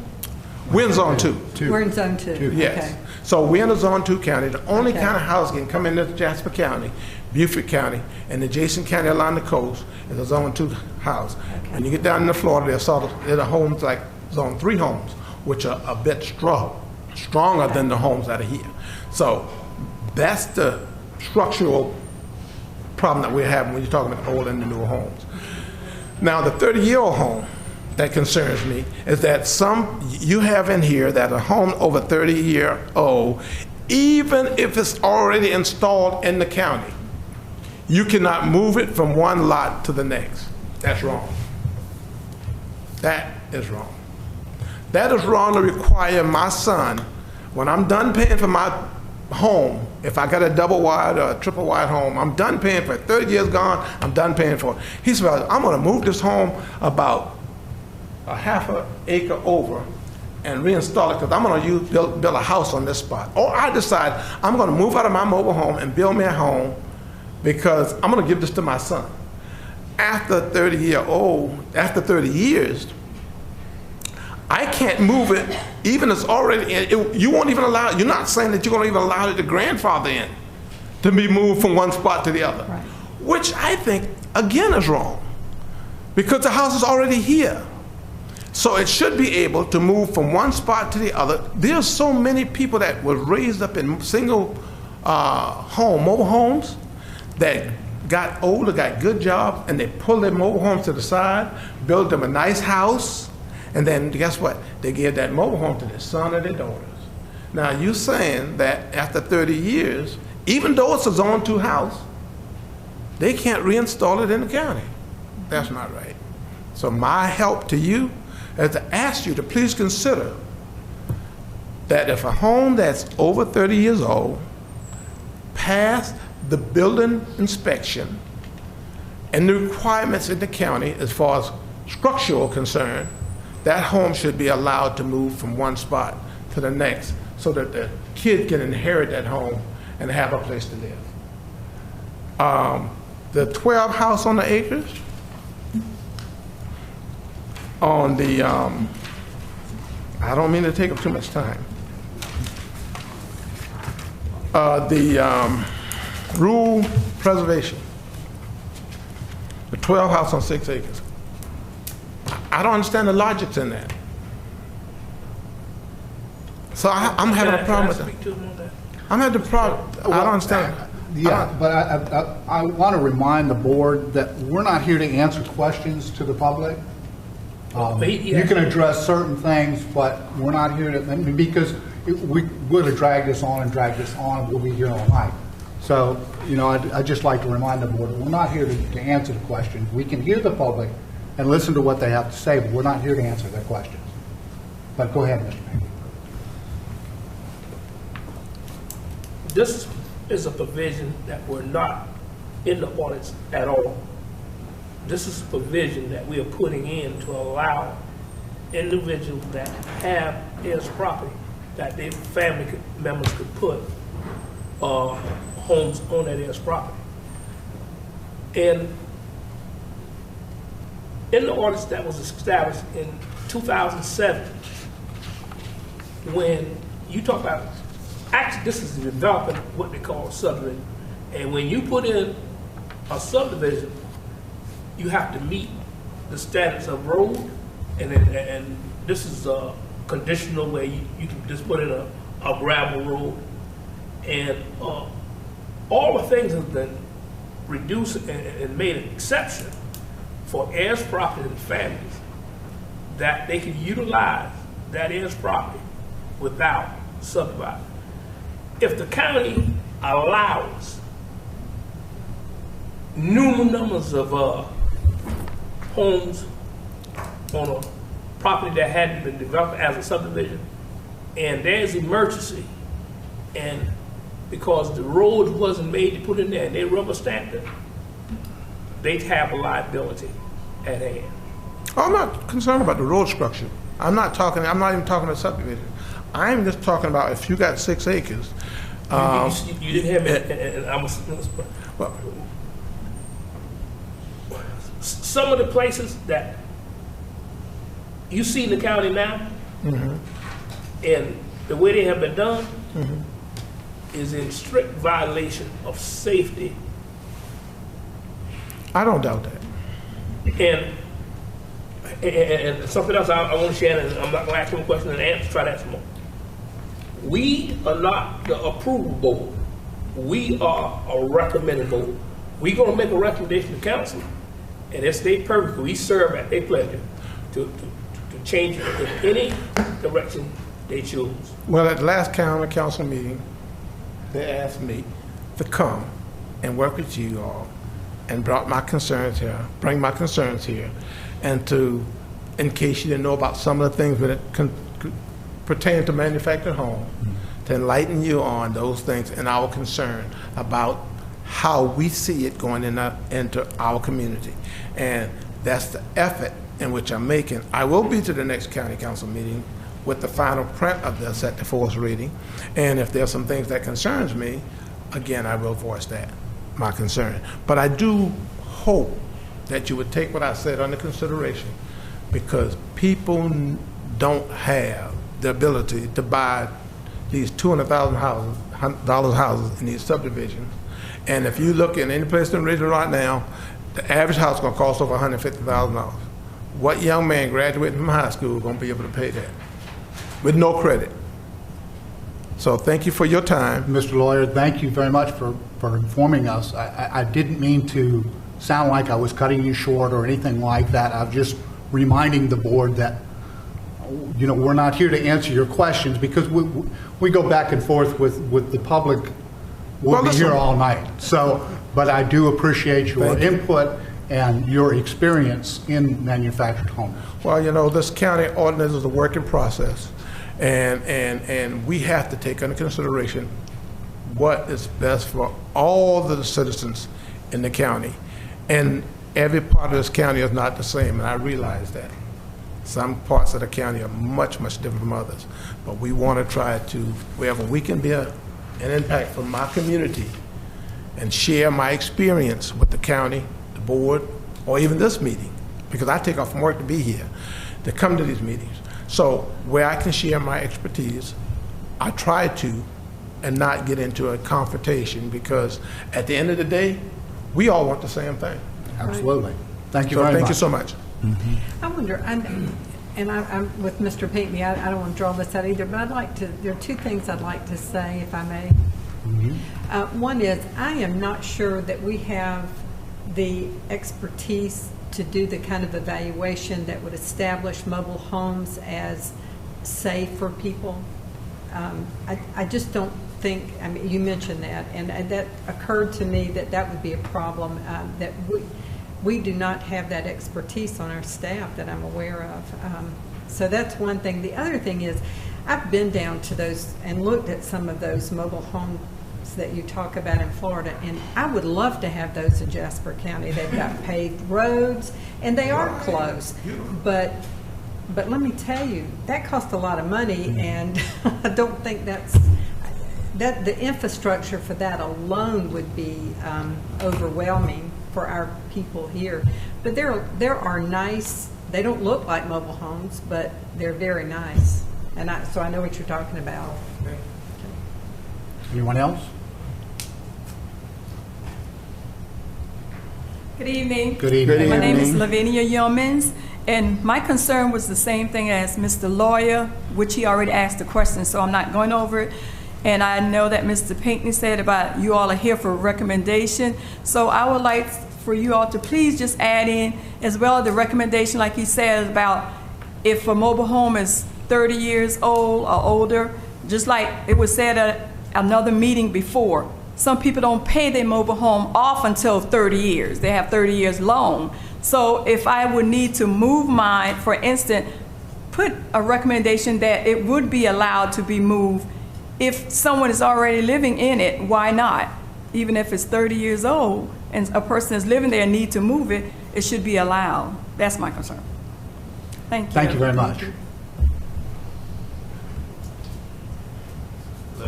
Hi. Good evening.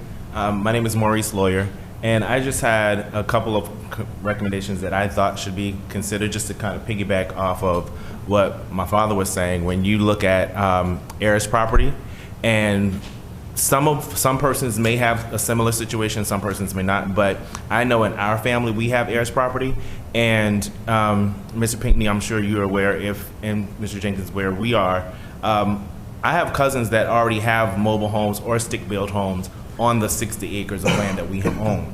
And if my brother or one of my other cousins wanted to move there under this ordinance, only one of us would be able to move back because there are 11 families already set up on this 60 acres. So none of us would be able to move back out of all of my other cousins that this land has been promised to, would not be able to move back on that property under this ordinance. I appreciate the ordinance. However, I ask that it, be taken into consideration that if after the 12th home, if someone wants to be able to put a home there, mobile home or stick built, that, if they can pass whatever the regulations or the ordinance are, that they should be allowed to place a home there. I understand you're still having this as ordinance, but going beyond that, 60 acres is a lot of land that none of us would be able to use. Also, when you look at, as you were saying, in Purisburg with all the development that's going on there, there's a lot of people or families there that do own large lots of land, but because of the developments that are coming in those areas, you can see coming from Beaufort County that families are losing their land. They're getting taxed out of their properties. So they're going to have to come this way. So when those families are getting taxed out and coming into now Jasper County, the median income for Jasper County is like $37,000. $60,000 in Beaufort County. Where are they going to afford to move? If a lot of these ordinances placed in consideration and you're not giving consideration to, the cost of property, jobs, or whatever may, be a concern, those median incomes do not support a lot of people moving into some of these subdivisions. So I have cousins on Hilton Head that are looking to possibly move back this way. They won't be able to move on our 60 acres. So that's I ask that you consider that. Thank you. Anyone else? Mr. Chair, I think, Ms. Wagner, aren't you involved with the, who's involved with the I don't want to say low-income housing project? Solo Co-Group is working with, we're working on a regional effort for affordable housing. Affordable, there you go. So I'll be on, It's an effort. or Hardyville's wanting to call it attainable housing, more for people who might be teachers, EMS workers, police, firemen. So it's not really based on low income, but it's just affordable housing for Just so you someone know. who just makes an average income like it. Thanks. Good evening. Good evening. My name is Diane Bostic. To answer Reverend Sheftal, I think what happened with the mobile homes, manufactured homes, like for example, the area where I live, when I bought my home, it was a 83. I bought it in 84, so it was a year old. All right, so therefore during that time, it wasn't no one living near me, on the side of me. So then some years ago, when they started talking about all these different ordinances, then all the people that were families next door, then they started bringing mobile homes wherever they can sit them. So then that's why when he was talking about how people, because once everybody heard about all these different ordinances, then they started putting mobile homes on their property. I don't know how they went about it, but they have mobile homes, situated on their property, and I say because of the fact that everybody heard, that these different things was going to take place in Jasper County, which they're already there. So anybody that's there now, you say they're grandfathered in, so they're there. The other thing is, we were talking about many times about family heirs property, okay, and it's still apparently it didn't go any further than the same thing. The 12 acres was the limit. So anyone with 20 acres, 30, 40, 50, 60, 70, 80, 90, 100 acres still can't put but 12 mobile homes, manufactured homes, on their property. So apparently, none of that was even considered because nothing was mentioned about that any further. Everything I still see is still that 12, limit is 12, which, I mean, when you see a lot of land and a lot of trees and stuff and nothing can go on it, but 12 acres with all that land, you just look at it. That's what you can do. Look at it, and like they were saying, and I heard and I heard, for example, I heard in the air that a lot of people from Hilton Head, that a lot of them is moving to Hardyville. That's what, in the air that you hear a lot of them that's in Hilton Head moving to Hardyville. Well, a lot might come to Jasper County because they have families, like already said, that once we don't put all these provisions in, they couldn't come because that's money coming into the county. So once those money can't come into the county, then they're going to go somewhere else because they can't do anything here because we don't put a provision on a limit, and that's it. No exceptions. That's it. So, I know that, like she said, this been going on, and I'm glad that, the 2 acres, the 1 acre with the 2 mobile homes are being allowed. I'm glad of that, because at least my twin daughters can share. My older daughter can't, but anyway, I'm glad of that. But the thing about it is that I guess it can never come to a conclusion, to an end about this heirs property, because I have family that have heirs property. So this limit with this 12, that apparently didn't go nowhere. It just stayed there, and like they said, it's not fair. It's not fair because that's just land that you paying for that just sitting. Can't do nothing with. Thank you. Thank you.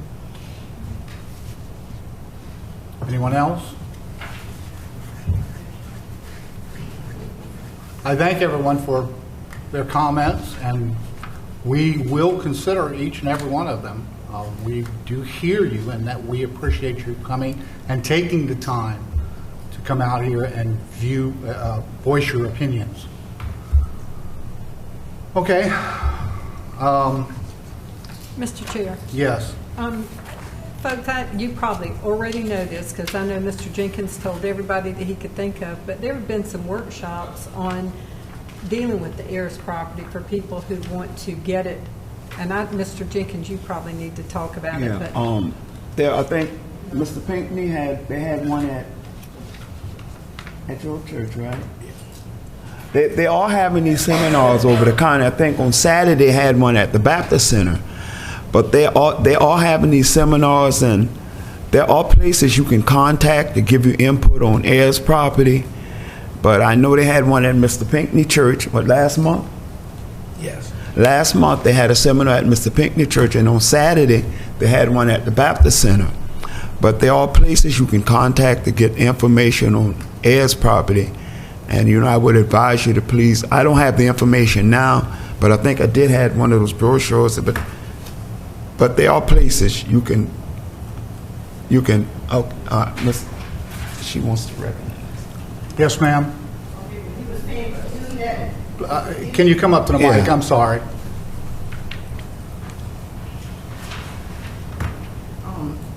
What he was just saying just now, wasn't that an issue on, I'm going to lose my thought now.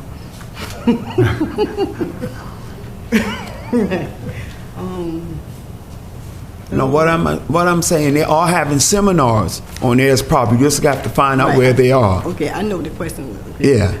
The issue is with that, I believe, was that, well, I lose my thought. Oh, Lord. I lose my thought. Because when you were talking, it came to me about the heirs property, and I didn't lose my thought. I forget. Oh, that's okay. Thank you. I ain't old. I'm 63, so I ain't.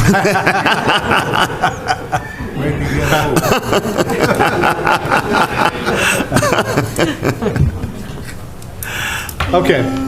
Any more discussion on the ordinance? Does anyone want to make a motion on changing anything in the ordinance? Well, no one said anything about my suggestion about adding some kind of buffer for those large places. Is everybody opposed to that? I mean, what do you think about it?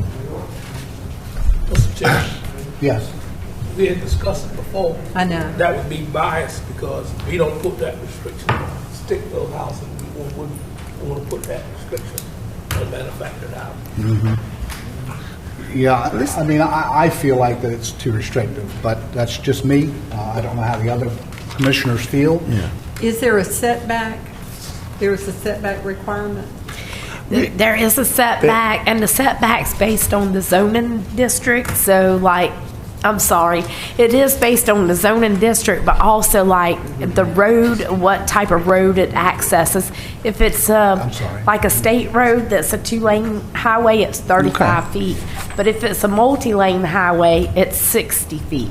Well, most of them are probably going to be the single county roads. What is Church Road? And that's a state 2-lane, so it's 35 feet. Now, a county road, a dirt road for the county, we call that really, it's not it's a minor road, so it's 25 feet. So But those it's are only setbacks 30 on the roads. Only 30 feet for it. Okay, well, I can see that there's no support or interest in my concern, so I'm not going to bother. Okay, yes, go ahead. Lisa, and Chairman and Commissioners, on the 30-year, I know you cannot move a 30-year trailer into the county. But the issue is, if there's a 30-year trailer already on the property, can it be moved to another piece of property? So by this ordinance, the answer is no. And I think that was the concern. Yeah, and I understand. I do look for it to be a real problem at some point, and when it gets to my office and it's a problem I can't fix, then there's only one place to go, and that's to the county council, because they're the only ones who can really change an ordinance. But I did talk to our attorney about it, and he just says, if you're raising the standard, you have to draw the line. And if you... And that's kind of the way I feel about it, is that you're making a loophole. And when you make a loophole, people are going to exploit it, unfortunately. And not everyone, don't get me wrong, but there will be people that will exploit it. So you have to draw a line in the sand. That's the way I feel about it. Suppose, for instance, that we added a requirement that the homeowner had to provide the Planning Commission with some kind of engineer statement indicating that that structure was sound.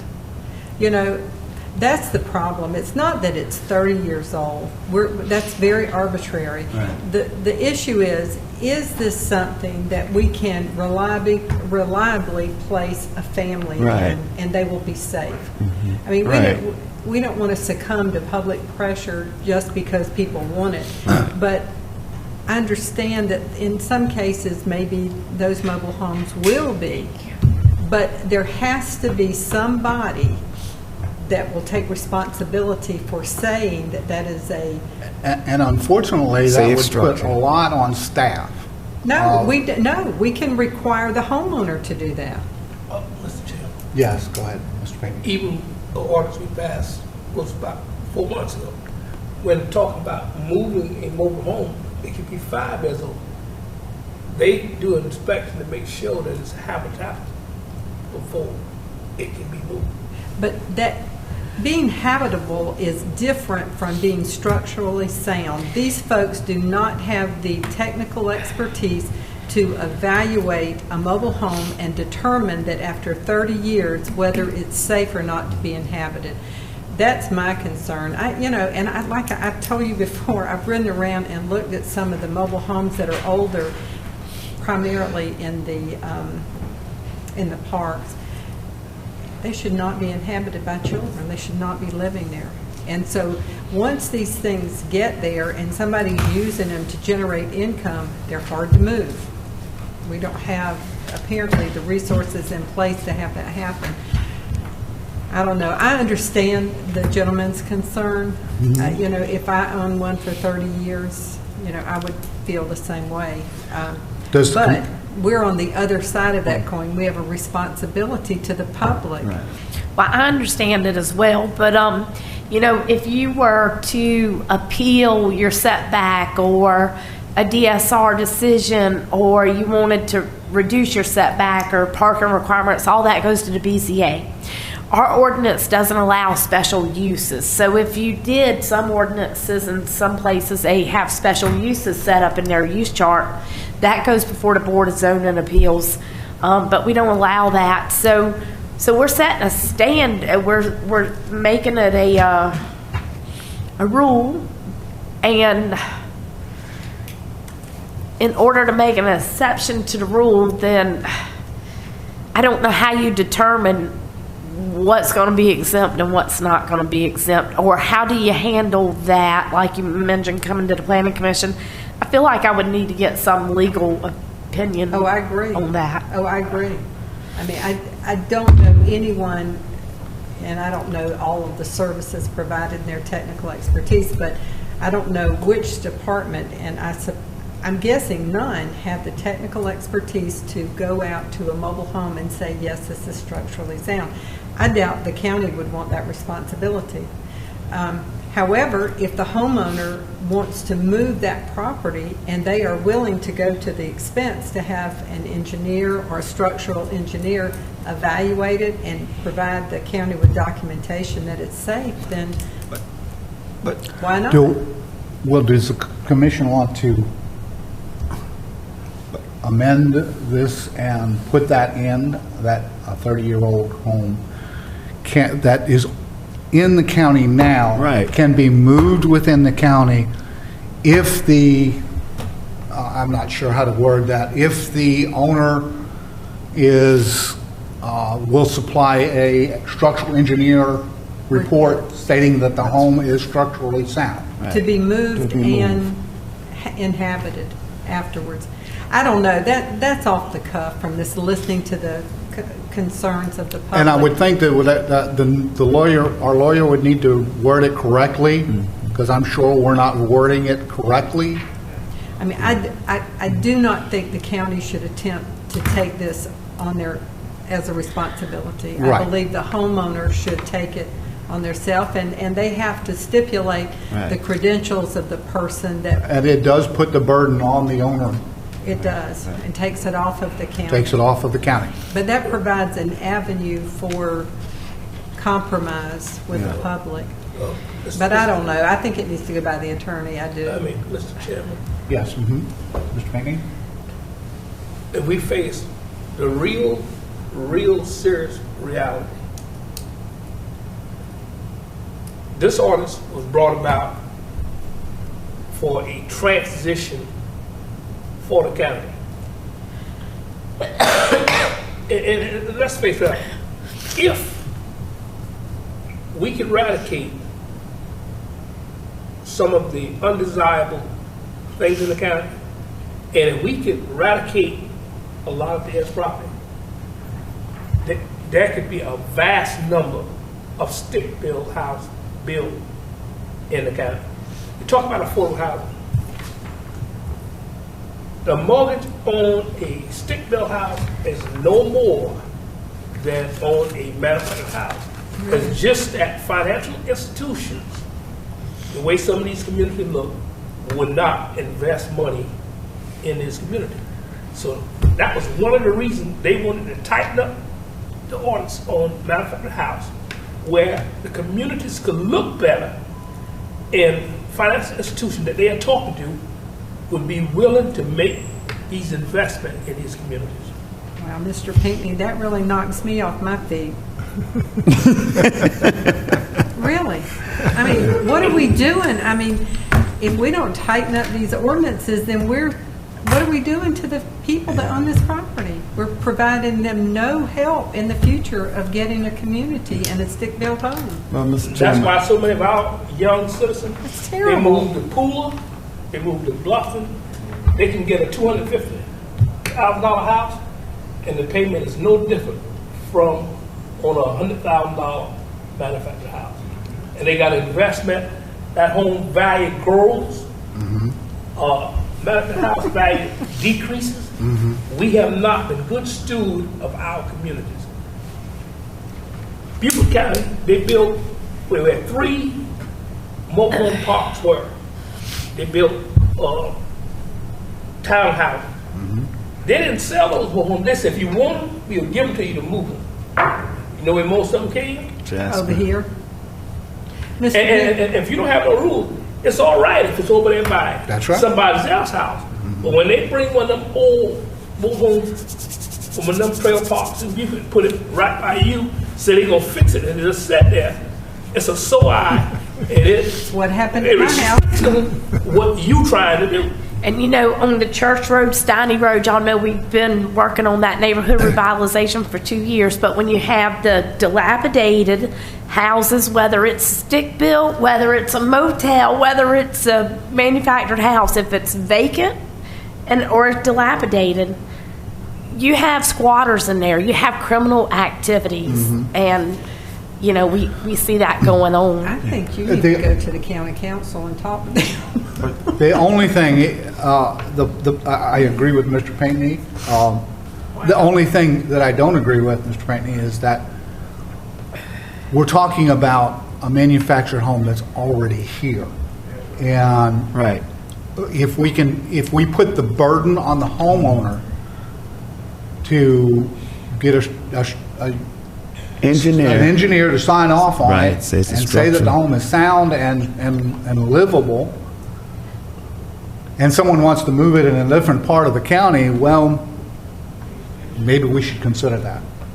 I mean, even let's be realistic. I mean, and people need to know this. If they're 30 years old, they have to hire an engineer to rubber stamp this.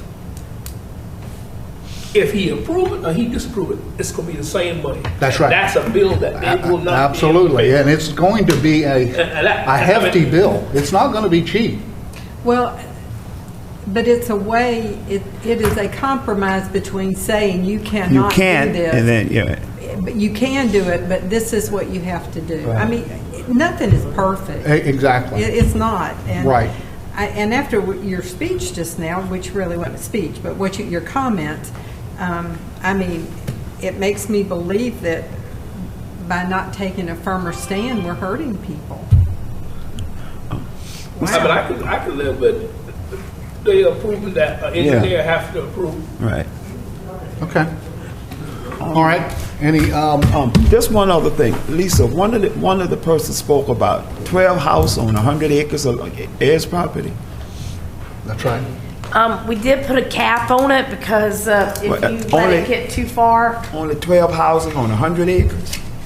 Yeah, and we looked at Beaufort. You know, we used Beaufort County as a model, and they topped theirs off at 14, even for 100 acres. I mean, you don't want to open it up where you have 20 and 50 houses. I mean, That's right. In the future, how do you bring that into Because it's compliance? supposed to be all family. Yeah, and they can come in and do a major subdivision if they want to develop it like that. It needs to at be that done point, as it's a major becomes a subdivision. development. It's no longer just. How many property owners are, and I know, how many people is this affecting? How many properties is this affecting? When you talk about getting beyond 30 acres, how many pieces of property we have that are 30 or more acres that are considered heirs property? Probably quite a few. Well, but we don't know. I don't know the exact number. Okay, I just wonder how many people would be impacted by this. I know the Heirs Property Foundation, Jasper County is one of the counties on the quarter have most of the heirs property. But when you just go look at the view of the way the tax receipts go out, that won't determine, because it's like I've got about 3 different parcels come out to me, and it just simply say Alex Pinckney. And it doesn't say heirs property. Right. Okay. And see, one of those tracks is 40 acres. So they're. I was just going to say, though, with the density table, if you wanted to consider upping it just a little bit, like 14 or 16, but we certainly wouldn't recommend over that. But in it needs to be capped off somewhere. But in this ordinance, you can put 12 houses on how much acres? Well, if it's zoned residential, Right. you could do that on 6 acres if you can get the septic tanks and You can what you put need. 12 houses on 6 acres, but you can only put 14 on 100 acres. So that's one parcel. That's One parcel, We yeah. capped it at 12. Well, the cap was at 12, so in the rural preservation zone, it's 12. Okay. Because I mean, you might be one house way on the other end of that 100 acres, but then you got 6 acres that it might be in one close area. And you know, we did do a provision where you could have it subdivided. I know a lot of people struggle with that. They're like, how can you subdivide heirs property? But it has been done because you're not changing the title to the property. You're changing the configuration of the land. Yeah. And the thing that they need to understand, the way the ordinance is written, if it's been approved by a judge, you don't have to put the infrastructure in to get that to the title recorded.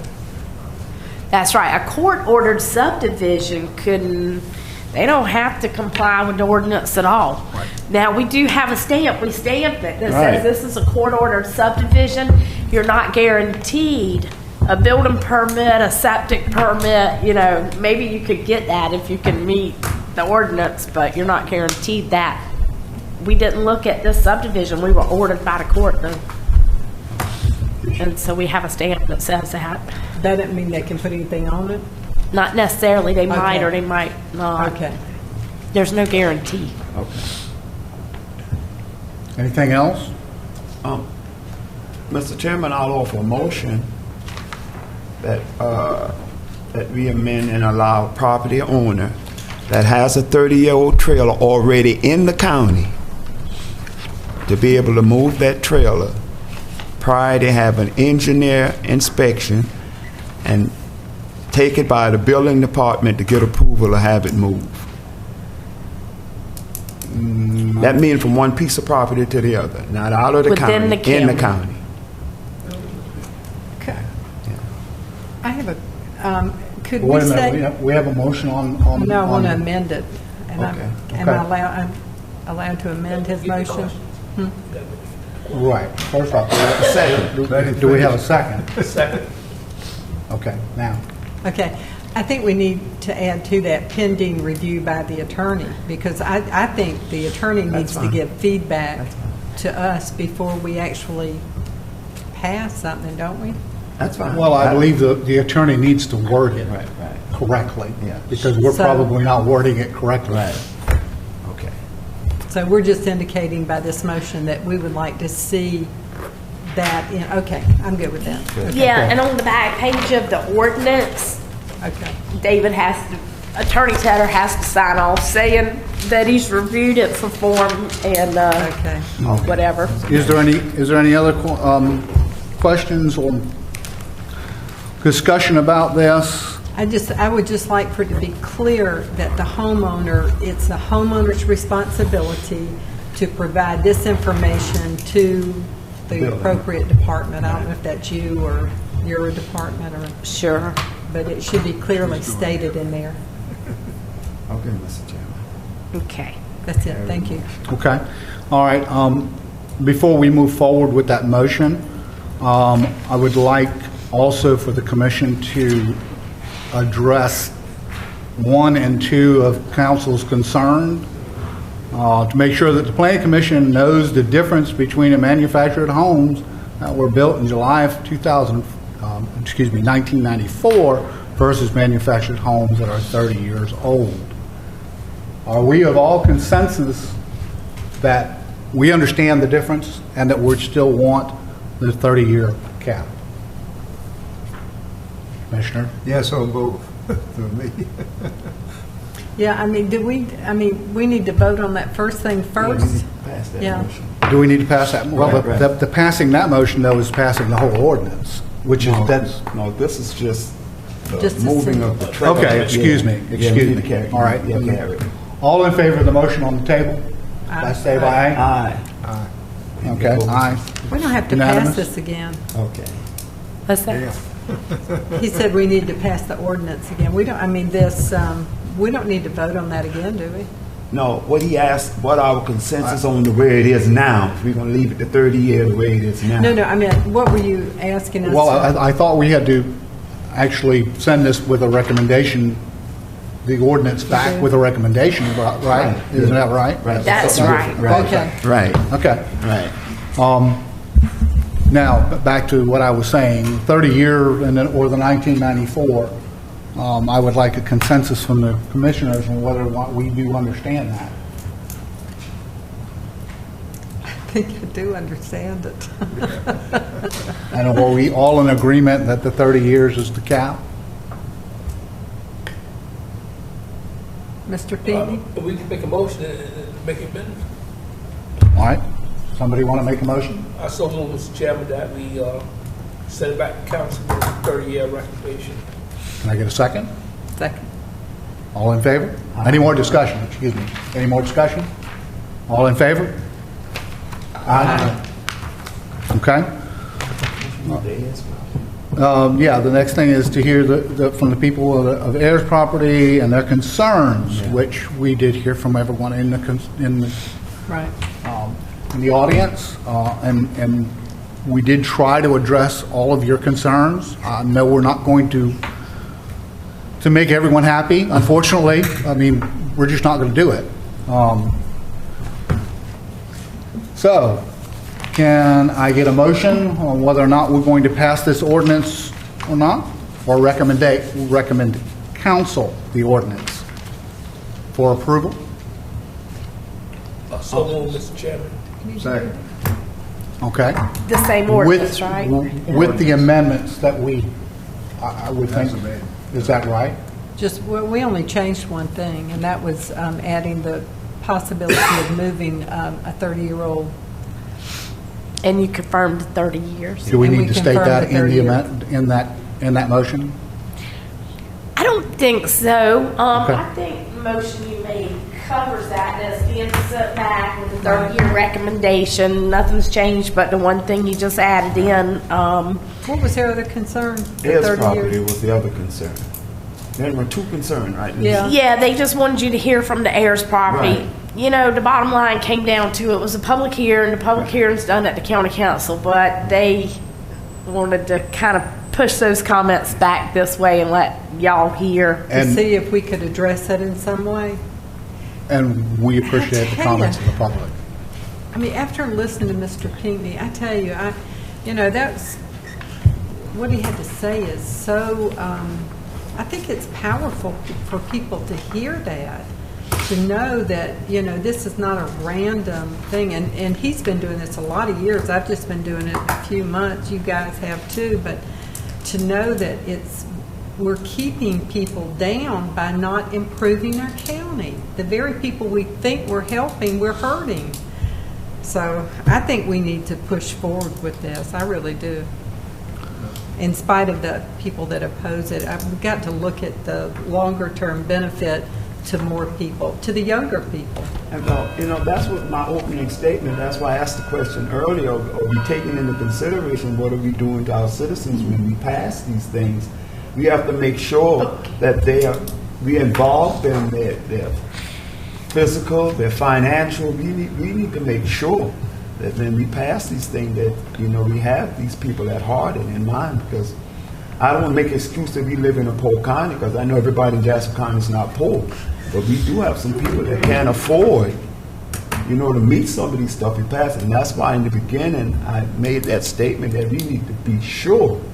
I want to be sure that I can go home and sleep at night, that I didn't do nothing to hamper somebody in this county that couldn't afford to do the things I can do. And that was my concern in the beginning. Well, we also want to protect the county from Right. people dumping old trailers or Yeah, whatever. that's true too. That was one of the biggest things. Yeah. Beaufort And I County's getting rid of any mobile homes. It's all, so they're moving them to Jasper County. Well, I think this ordinance would address that, especially those people who are pulling those trailers in this county that don't know the law or the rules, and I do think that would address that too. Okay. Thank you. We have a motion on the floor that's been properly seconded. Any more discussion? All in favor What's the motion? that we approve the ordinance? with Oh, the that we're amendments? sending it back. Okay. All in favor? Aye. The ayes have it. Thank you. Thank you. Okay, Lisa. let's move on to new business. Old business. Old new business. Zoning text amendment, This is Article 6, Address that use later. regulations, leaving. Section 6.1. Okay, so last month you weren't here, but we had a rezoning request to have a piece of property rezoned from community commercial to general commercial along Highway 315 at the intersection of National Street. They want to have a car lot. Well, the comprehensive plan didn't support general commercial there. So we discussed having maybe a zoning text amendment to allow a small-scale automobile dealership. So that's what's before you tonight, and this ordinance that I sent in your packages would change the use chart to say it's a conditional use in the community commercial zone. As you can see in the line above, it's already allowed in general commercial and industrial development. And these here are the conditions that after research I came up with. But I highlighted these three because these three were since I sent your packages out. When the attorney got the package, he went over it and said one of the things they did deal with over in Beaufort County was that the hoods being up on the automobiles, really it was an attention getter or advertising, and the banners being allowed. But in another ordinance that I looked at where they were trying to limit this, they put a limit on the vehicles. Excuse me, I'm sorry, Lisa. I don't know about anybody else. These old eyes, that is so blurry. It's right here. I can't. Yeah. We got so a copy it's- of it. Oh, do we have a copy? Yeah. Except for the 3 highlighted ones. Except for Except for the 3 highlights. Which I was We don't just have telling that. you about, which was the automobile hoods being up, banners. Okay. Oh, I'm sorry. And putting a maximum number of automobiles for sale at one time. Other than that, everything else is in your package, but we did add those 3 things sending out the package. Yeah, my I did eyes it. are bad too. Let's see, I think Mr. Dunn told me I might could fix this before. Let's see if, does that help you? That helps. Oh, yeah. Yeah, that helps. That did. Why did you, oh, excuse me, Mr. Chair, I have Yes. a question. Go ahead. Okay. Why did you remove the maximum number of vehicles? No, I'm not removing it. I'm adding that Oh, this into is it. going to be added to that. Oh, great, okay. It wasn't in your paper copy. Right, it's not, okay. Good. And I Thank you, noticed sir. where one place they did that, and I thought to myself, if you're going to keep it small scale, you've got to limit the number. Yeah. I did have a few questions. And the minutes are almost ready. Didn't quite have them ready, but as I was going through the minutes, I didn't even realize her specific request when she was talking to y'all. She said, "Well, we're not talking about more than 20 vehicles max." Okay. And I was already thinking 25 should probably be the limit in That's a lot community of cars. commercial. I mean, 25 for a small lot. Yeah, You had a question? 1 acre. I did have a couple of questions, Lisa. It says retail number 2, well, not number 2 there, it's now number 5.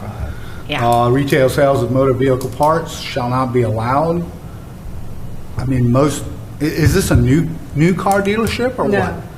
It's a used car. Probably used, but I mean, most new car dealerships have service departments as well as parts departments. so by the NAICS code, it could fall under, that could be a used or a new. Right.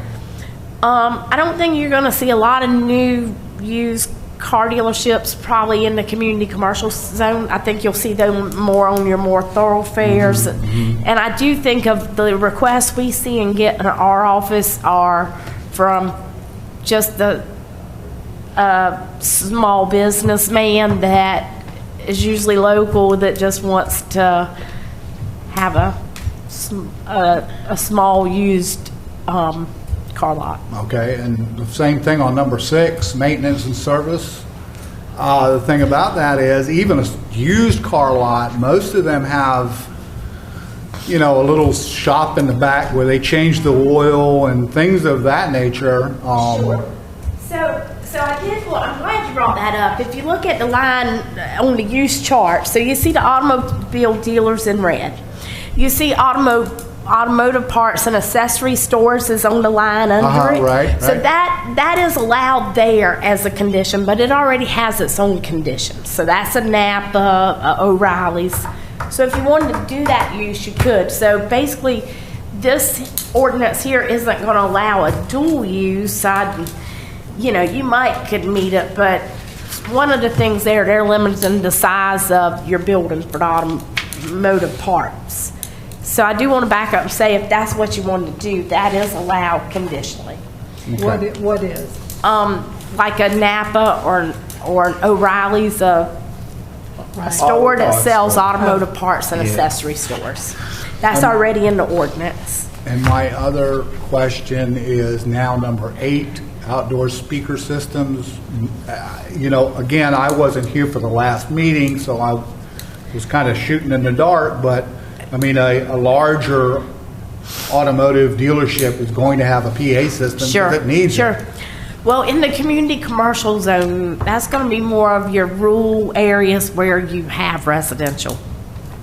The particular lot we looked at backs up to a residential community. Okay. So these were to put conditions in the community commercial district because we think they'll impact possibly some local communities. Okay. Those were my questions.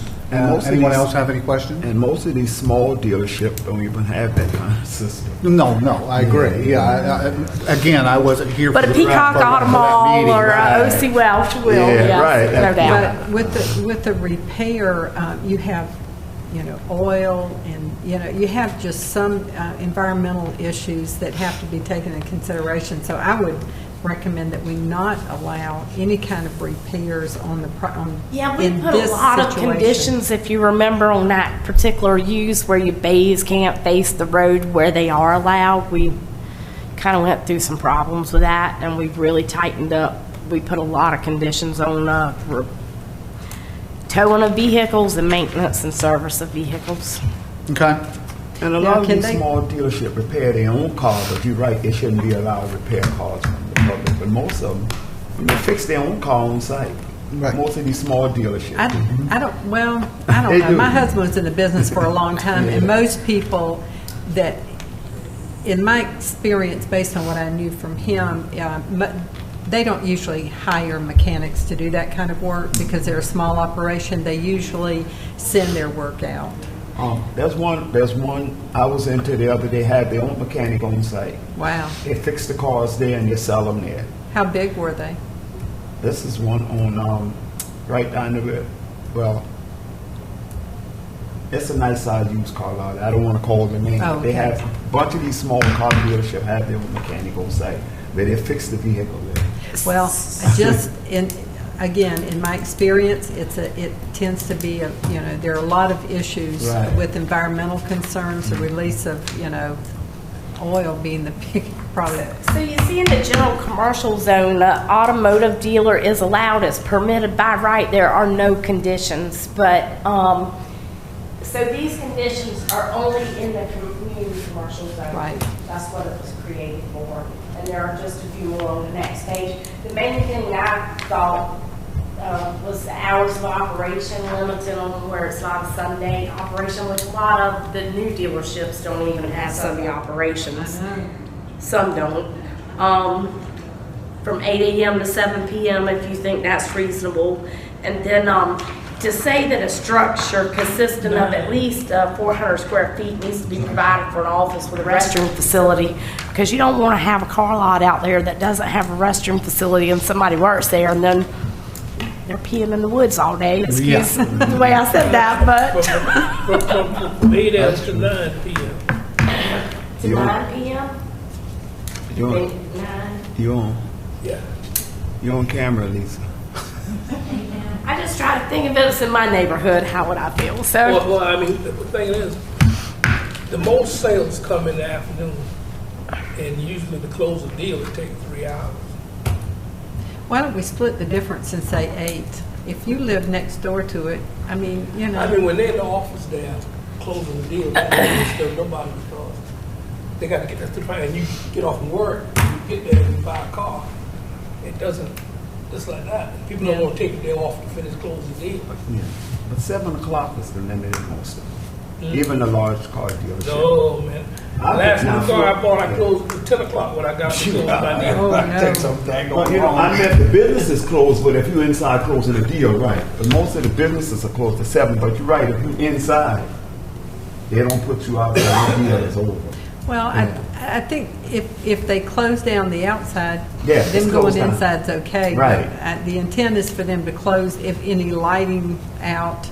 If you have, I don't know what these folks are planning, but they could have outside lights, and I don't know how close these people are going to be to them. Well, I would think that they're probably going to have outside security lights all the time anyway. I would think so. I would And think so. so on a site plan, we do have a requirement where you have to have a certain amount of light to light up parking lots, but then it shouldn't spill outside the property onto neighboring properties. I've sold cars, and when the hours are closed at 5, if somebody is in, and like Mr. Pinckney said, maybe it take you 3 or 4 hours, but you inside doing that deal. And a lot of those lights on automatic time anyhow.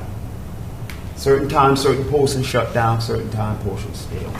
Okay. Yeah. Then we wanted to say a site plan is required because some people just think they can put cars on the lot and sell them without a building, and we do get all kinds, and want to make it clear that you need to do a site plan, that it's done properly.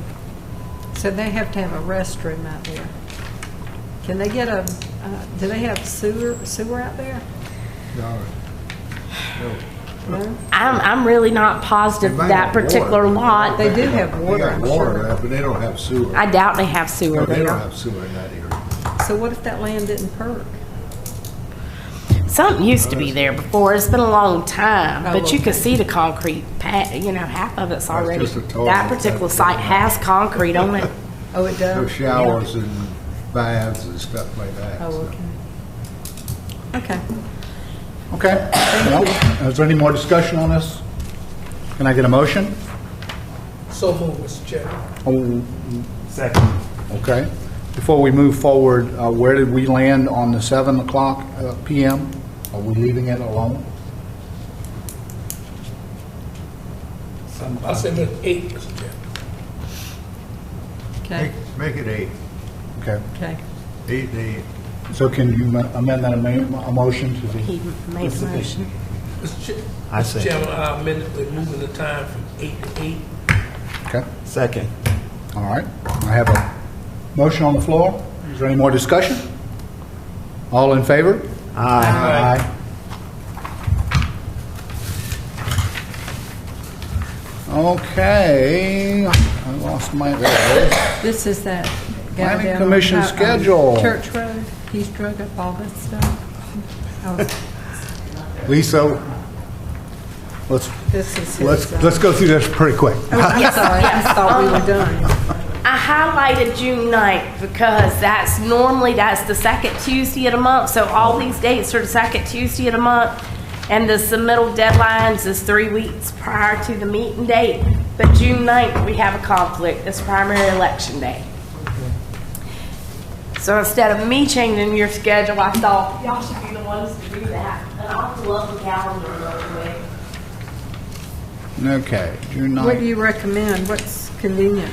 I would recommend June 16th. 16th, and we can go there. Okay. It's just the next Tuesday, it'd be the third Tuesday, and there's 5 Tuesdays in June, I think. 16th would be fine. There is 5 Do we have to make a motion for that, or? Oh, no, there's only 4 Tuesdays.